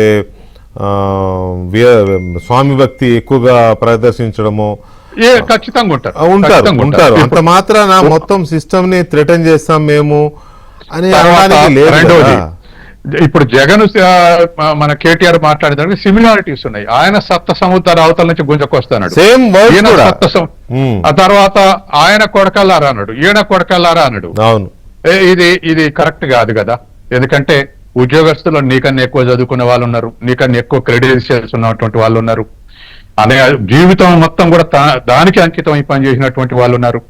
ఈ మధ్య ఒక టీచర్ జీవితంలో 33 ఏళ్లలో ఎప్పుడు సీఎల్ పెట్టలేదట. ఎంత డెడికేషన్ ఉండాలి అట్లా చేయడానికి. మాలాంటి వాళ్ళని కూడా 22 CLs ఎప్పుడు ఆడుకోలే, మొత్తం 35 ఏళ్ల సర్వీసులో కూడా. కాబట్టి అట్లా వందల మంది, వేల మంది ఉన్నారు. ఉద్యోగమే మన కుటుంబం, ఉద్యోగమే మన ఇల్లు అనుకునే వాళ్ళు. వాళ్ళందరిని పట్టుకుని కొడకల్లారంటే అందరికి వర్తిస్తుంది కదా. అంతే కదా, ఇప్పుడు అందరూ ఓన్ చేసుకుంటారు ఆ పదాన్ని, మమ్మల్ని అన్నాడు అని. ఇంకోటి కూడా నేను చదివిన మేరకు నా స్టడీలో ఎట్లా అంటే మరింత అరగంటకు తయారవుతారు ఉద్యోగస్తులు, రివర్స్ అవుతారు. ఈయన అంటుడు చూద్దాం, ఎట్లా బెదిరిస్తాడు చూద్దాం అనుకునే వాళ్ళు 80% ఉంటారు. రైట్. కాబట్టి ఇది పాలిటీషియన్స్ వాడాల్సినటువంటి భాష కాదు, ఆ దృక్పథం కూడా కలిగి ఉంటాం కరెక్ట్ కాదు. రైట్. సాగర్ గారు, ఇందాక నేను ఇంట్రడక్షన్ లో చెప్పాను, చంద్రబాబు నాయుడు గారు ఉద్యోగుల విషయంలో, అధికారుల విషయంలో ఆయనకంటూ ఒక ఇది ఉంటుంది. అధికారులను ఆయన టార్గెట్ చేసినట్టుగా బిహేవ్ చేయడు ఆయన. అధికారులు కూడా చంద్రబాబు నాయుడు వేవ్ లెంత్ ఏంటో తెలిసి ఆయన అధికారం మారినప్పుడు ఆయనకు అనుకూలంగా మార్చుకుంటారు వాళ్ళు. ఎందుకంటే ప్రభుత్వాలు మారినప్పుడు ప్రాధాన్యాలు మారుతూ ఉంటాయి, వాళ్ళ మేనిఫెస్టోని బట్టో లేకపోతే వాళ్ళ స్టైల్ ఆఫ్ ఫంక్షనింగ్ని బట్టో ఉంటాయి. దాని ప్రకారం అధికారులు కూడా ట్యూన్ అయిపోతూ ఉంటారు. అధికారులను టార్గెట్ చేసి ఇది చేస్తే కుదరదు కదా. అది మరి ఎందుకు ఇట్లా జరుగుతుంది? జగన్మోహన్ రెడ్డి గారు, తర్వాత ఇక్కడ కేటీఆర్ గారు ఆ స్టైల్ ఎందుకు తీసుకున్నారు? పాప పంచాంగం చెప్పిన ఆయన చెప్పినాడు జాగ్రత్త అని, అయినా కూడా వినకుండా అది. Sagar, please conclude. సార్, ఇప్పుడు మీరు చెప్పింది ఇంట్రోలో ఒక అధికారి పేరు చెప్పారు, సీఎం గారు. ఆయన అధికారి పేరు పద్దుల్మా గారే. ఆ రోజు పేరు తెలియదు. సరేలే, ఓకే. ఆ వ్యక్తి జగన్ గారి దగ్గర ఉన్నారు, అంతకుముందు సీఎం ఉన్నారు, ఏమి మాట్లాడు. కానీ now is one of the finest officer in CM. నవ్వు కాదు, ఎప్పుడు ఆయన ఫైనెస్ట్ ఆఫీసరే. అది ఆ విషయం చంద్రబాబు నాయుడు గారికి తెలుసు కాబట్టే రాగానే ఫస్ట్ అపాయింట్మెంట్ అయిందే. అదే చెప్తున్నా. ఏంటంటే విమర్శించిన వాళ్ళందరూ ఈరోజు నోరు మూసుకున్నారు ఆ నిర్ణయంతో. ఐ విల్ టెల్ యూ, రెండోది చెప్తాను మీకు. చాలా మంది అధికారుల్ని దగ్గర కూడా రానిలేదు ఆయన. ఆ రానివ్వని వాళ్ళను, సస్పెన్షన్ లో ఉన్న వాళ్ళు, కేసు ఎదుర్కొంటున్న వాళ్ళ మీద మాట్లాడడానికి మిగతా అధికారులు ఎవరు కూడా వాళ్ళకి మద్దతుగా లేరు. అంటే వాళ్ళ మీద ఆయన ఎంత అసెస్మెంట్, చంద్రబాబు నాయుడు గారికి అసెస్మెంట్. అట్లాగే ఏదో పోతే పోని గౌరవంగా పెద్ద మనిషి పెద్దరికం నిలబడుకుంటే తరహాలో జవహర్ రెడ్డి గారికి రిటైర్డ్ అయ్యే ముందు కానీ ఈ మొన్న అత్యంత అవినీతి ఆరోపణలు ఎదుర్కొన్నటువంటి అత్యంత పిన్న వయస్కురాల్లో ఐఏఎస్ అయినటువంటి శ్రీలక్ష్మికి కూడా పోస్టింగ్ ఇచ్చి గౌరవంగా ఇంటికి పంపిద్దాం అనుకున్నాడు. అది పెద్దరికం అంటే, అది వివరించే పద్ధతి అంటే. అది మాత్రమే కాదు సాగర్, ఇక్కడ ఇంకొక ఎగ్జాంపుల్ కూడా చెప్పుకోవాలి మనం. ఎలక్షన్లకు ముందు నంద్యాలలో అర్ధరాత్రి చంద్రబాబు నాయుడు గారిని అరెస్ట్ చేయడానికి ఒక ఐజీ రెడ్డి గారు వెళ్తే చంద్రబాబు నాయుడు గారు ఆయన్ని, మీ దగ్గర వారెంట్ ఉందా, నా మీద కేసు ఎప్పుడు పెట్టారు, ఎఫ్ఐఆర్లో నా పేరు ఎప్పుడు యాడ్ చేశారు, అసలు ఎఫ్ఐఆర్ ఉందా అని దాదాపు హాఫ్ అన్ అవర్ ఇద్దరు కూర్చొని ఈయన అడగాల్సిన, ఈయనకు నాలెడ్జ్లో ఉన్న పాయింట్ అడిగారు. ఆయన ఏం చెప్పాడో ఏమో, గౌరవంగా రమ్మనగానే ఓకే అని వాళ్ళతో పాటు జీబీ ఎక్కి వెళ్ళిపోయారు. బై రోడ్ నంద్యాల నుంచి అమరావతి వరకు బై రోడ్ తీసుకొచ్చారు ఆ ఏజ్ లో కూడా. అయినా భరించలేరు. 18 గంటలు పట్టింది, 18 గంటలు తీసుకొచ్చారు. అత్యంత కీలకమైనటువంటి వ్యక్తి అయినా సరే ఎక్కడ కూడా బ్యాలెన్స్ కోల్పోలే అధికారుల విషయంలో. ఆ రోజు చంద్రబాబు నాయుడు అడ్డం తిరిగి ఉంటే నంద్యాలలో పోలీసులు ఇంచు కూడా కదిలేవాళ్ళు కాదు. ఏది సిబిఐ వాళ్ళు కర్నూలు వస్తే, ఈయన కోసం అవినాష్ రెడ్డి కోసం సిబిఐ వాళ్ళు వస్తే ఎట్లా అల్లరి చేశారు, అటు చేసేవాళ్ళు కావాలనుకుంటే వద్దనుకోబట్టి. ఆ రోజుకి ఉన్నటువంటి ప్రభుత్వ వ్యతిరేకత మీద ప్రజలు రోడ్ల మీదకి వచ్చేవాళ్ళు. కానీ ఆయన ఎక్కడ కూడా అధికారుల మీద ఇబ్బంది పెట్టకూడదని ఉద్దేశంతో అధికారికి ఇచ్చే గౌరవం ఇచ్చి తను జైలుకి వెళ్ళాడే కానీ ఎక్కడ ఎవరు. నేనేమంటాను, ఒక్క నిమిషం సత్యం గారు, ఒక్క నిమిషం. నేనేమంటానంటే జగన్మోహన్ రెడ్డి గారు వాడేటటువంటి భాష, జగన్మోహన్ రెడ్డి పార్టీ వాళ్ళు మాట్లాడేటువంటి భాష, బిఆర్ఎస్ పార్టీలో ఉన్నటువంటి లీడర్లు వాడుతున్న భాష మీరు చూడండి. ఒక టీవీ ఛానల్ మీద దాడి చేసి స్లాటర్ హౌస్ అని మాట్లాడి, బూతులు మాట్లాడి, లేని విషయాల్లోకి ఎవరినో తీసుకొచ్చి ట్రై చేసి వాళ్ళేదంతా చేస్తున్నారని చెప్పేసి ఒక మీడియా వర్గం అని చెప్తూ ఏబిఎన్ కూడా దాంట్లో కలిపి, ఇంకో ఛానల్ కలిపి ఈ రకంగా మూకుమ్మడి దాడి చేసేటువంటి ప్రక్రియ ఎవరిది? హ్యాబిచువల్ సైకాలజీ ఎవరిది? జగన్ పార్టీది కదా. ఆ వైసీపీ ఇప్పుడు- సైకాలజీ కదా. ఇప్పుడు అదే వైసీపీ ఉద్యోగస్తుల- సైకాలజీ బీఆర్ఎస్ వంట పట్టించుకుందా? కేటీఆర్ గారు చెప్పదలుచుకున్నది ఆయనది ఒక్క మాట. సాఫ్ట్వేర్ అన్నారు, సాఫ్ట్వేర్ అది మా నాయన, మీ నాయన మంచివాడు ఎవరు అనలే, మా నాయన అంత మంచివాడు కాదంట. మీ నాయన మంచివాడు ఎవడని అన్నాడా? మీ ఆయనకి ఎవడన్నా సర్టిఫికేట్ ఇచ్చినాడు? మీ ఆయనకి ఏమన్నా ఇట్లాంటి న్యాయస్థానం మీ ఆయనకి ఎవరైనా మంచివాడు చెప్పి బోర్డు తగిలిచ్చినాయా? మీ నాయన మంచివాడని చెప్పి నువ్వు చెప్పుకుంటే కాదు, సమాజం చెప్పాలి. మా నాయన అంత మంచివాడిని కాదు అంటే మీ నాయన మంచివాడు కాదనే ఓడిచ్చారు, మూల కూర్చోబెట్టారు. 3 సంవత్సరాల నుంచి ఇప్పుడు బయటకు వచ్చే పరిస్థితుల్లో మీ నాయన. కాబట్టి ఒక్క మాట. నువ్వు పోడుకొని ఆయనే ఏది కేసీఆర్ చెప్పినట్టు మీరు గొప్పవాళ్లే, మేము గొప్పవాళ్లే, వెరసి ఇద్దరు గొప్పవాళ్లే అన్నట్టు, నాయన నేను గొప్పవాళ్లే, తండ్రి కొడుకు నేను గొప్పవాళ్లే, మా కుటుంబ సభ్యులంతా గొప్పవాళ్లే, కాబట్టి మేమంతా మంచివాళ్ళు, మేమంతా గొప్పవాళ్ళు, మేము కనుక రైట్ సాగర్, సాగర్ ఒక్క నిమిషం సాగర్ అన్నట్టు ఒక్క మాట. రైట్ సాగర్ ఒక్క నిమిషం. ఒక్క మాట. సత్యం గారు ఇప్పుడు ఏంటి? ఉద్యోగస్తులను ఆనర్ చేసే విషయంలో వెంకటేశ్వర గారు ఒకటే మాట. ఆనర్ చేసే విషయంలో కీలకమైన వ్యక్తి ఎలక్షన్ కమిషనర్. జగన్ తెచ్చుకున్నటువంటి ఎలక్షన్ కమిషనర్ నీలం సాహన్ని ఇప్పుడు చంద్రబాబు నాయుడు కూడా అలాగే కంటిన్యూ చేస్తున్నాడు. అంతే కదా, చాలా కీలక వ్యక్తి కదా. అవును. అందుకని రెస్పెక్టబిలిటీ అనేటువంటిది ఖచ్చితంగా వాళ్ళ క్రెడిబిలిటీని బట్టి ఇవ్వాలి, గౌరవించాలి. అంతే తప్ప ఆయన తెచ్చింది కాబట్టి డిస్కార్డ్ చేస్తానటువంటిది కరెక్ట్ కాదు.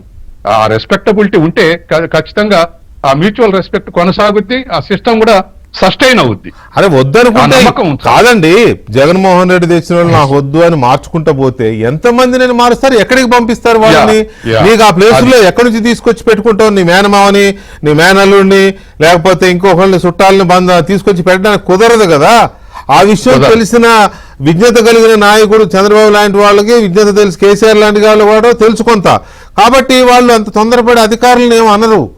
ఏమనుంటే రాజకీయంగా పొలిటీషియన్ చూసుకుంటాడు, ఆఫీసర్ జోలికి లేకపోతే ఉద్యోగుల జోలికి వెళ్ళరు. కానీ ఈ రకంగా అధికారం రిటైన్ చేయడం మరి జగన్మోహన్ రెడ్డి దగ్గరే చూసాం. మళ్ళీ ఇప్పుడు మాకు పవర్ వచ్చింది కదా, మేము ఇప్పుడు సంగతి చూడాలన్నా ఎట్లా? నాకు అది అర్థం కాలే. ఏం మరి కాదు, మీరు విషయం చెప్పదలుచుకున్నా. మీరు ఒక పని చేయండి. ఒక్క మాట సాగర్, సార్ ఒక్క మాట దయాకర్ ఒక్క మాట సాగర్, ఒక్క నిమిషం ఆగండి. దయాకర్ గారు ఏమంటారంటే మరి మాకు అధికారం వచ్చింది కదా, వాళ్ళ సంగతి మేము చూడాలంటే మీరు ఒక పని చేయండి. అయ్యా కేటీఆర్ గారు ఇట్లా అంటుండు మరి అని ఆ ఉద్యోగ సంఘాలు లేకపోతే ఐఏఎస్లు ఐపీఎస్ సంఘాలు ఉంటాయి కదా, అధికార సంఘాలు, గెస్టెడ్ ఆఫీసర్ సంఘాలు, వాళ్ళని అడిగి మరి ఏంటి ఇట్లా అంటుండు అని చెప్పి వాళ్ళు అడగండి, ఏం సలహా ఇస్తారో. అది వరవడేదు. సాగర్ చెప్పు. ఏంటంటే ఇప్పుడు మీరు మాట అన్నారు, మీరు చెప్పింది ఒక రకంగా కరెక్టే, నేను ఒప్పుకుంటాను. ఎందుకంటే విఘ్నత, సహనము ఏది ఉంటా చూసి అవన్నీ మనం కోల్పోకూడదు. నేను కూడా I to accept, but at what extent? అది ఓకే. అప్పుడు చట్టపరంగా వెళ్ళాలి, అప్పుడు కూడా చట్టపరంగా వెళ్ళాలి. కొరకల్లారా తీసుకొస్తా కాదు, అప్పుడు కూడా చట్ట ప్రకారం వెళ్ళే. నువ్వు ముఖ్యమంత్రి అయితే ఏంటి, ప్రధానమంత్రి అయితే ఏంటి, అప్పుడు కూడా చట్ట ప్రకారం వెళ్ళాలా. అంతేగాని నేను పొడుస్తా తుడుస్తా అది కూడా చేయట్లేదు అంటున్నా నేను. అది కూడా చేయడానికి లేదు. ఆ విషయం తెలుసు కాబట్టి ఏపీలో ఏం చేయట్లేదు. రైట్ విఠల్ గారు ఏంటంటే ఎవరైనా అధికారులతోటి, ఉద్యోగులతోటి, ఉద్యోగ సంఘాలతోటి మంచిగున్న వాళ్ళే పవర్ లోకి వస్తారు. అంతే అంతే అంతే, దట్ ఈస్ కరెక్ట్. ఇప్పుడు నిన్న రేవంత్ రెడ్డి గారు ఏ ఉద్దేశం గానీ ఒక మంచి అవకాశం తీసుకున్న ఉద్యోగ సంఘాలతో కూర్చొని నన్ను ముఖ్యమంత్రి అని కూడా రేవంత్ గుంపు మేస్త్రి అనే దానికి ఎంత బాగా చెప్పారు. ఒకసారి అది కూడా పే చేస్తా, అది కూడా పే చేస్తా. చూడండి ఏమన్నాడు, గుంపు మేస్త్రి తర్వాత కూడా పనులు చేసి పెడతారండి. గుంపు మేస్త్రి పే చేయండి. చాలా మంది నేను గుంపు మేస్త్రినే, చాలా మంది అవహేళన చేస్తారు. నేనేం అనుకోను, నేను గుంపు మేస్త్రిని. ఈ గుంపు అంతా నాది, గుంపుకు నేను మేస్త్రిని. ఈ గుంపు అంతా నాది, ఈ గుంపు నాది.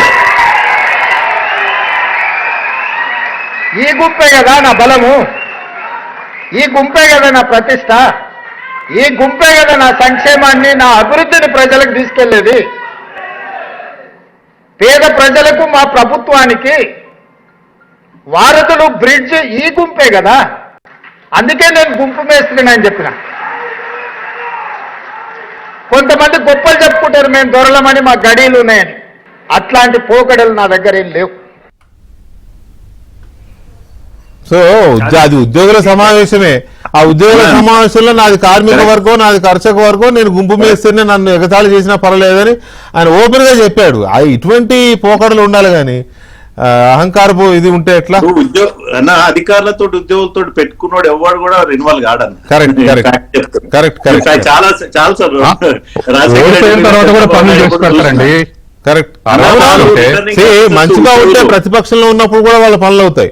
ఎస్ వాళ్ళు రిటర్నింగ్ ఖచ్చితంగా. ఆఫీసర్స్, ప్రిసైడింగ్ ఆఫీసర్స్, ఎన్నికలు నడిపేది వాళ్ళే. ఎన్నికల టైంలో ప్రభుత్వం అంటే వాళ్ళే. జనరల్ ప్రభుత్వం అంటే ముఖ్యమంత్రి నుంచి గ్రామ కార్యదర్శి ప్రభుత్వమే. అంతే కదా. ప్రభుత్వంలో భాగమే ఉద్యోగులు. అవును. అది ఇట్లాంటి ప్రతిపక్ష నాయకుడు ఉన్నాడు కాబట్టి మా సార్ 2034 వరకు నేను ముఖ్యమంత్రి. రైట్. ఎనీవే దయాకర్ గారు థ్యాంక్ యూ వెరీ మచ్. అలాగే విఠల్ గారు, సత్యం గారు అండ్ సాగర్ గారు థ్యాంక్ యూ వెరీ మచ్ అండి చర్చలో పాల్గొన్నందుకు. ఇది వాళ్ళ డిబేట్. మళ్ళీ రేపు కలుద్దాం.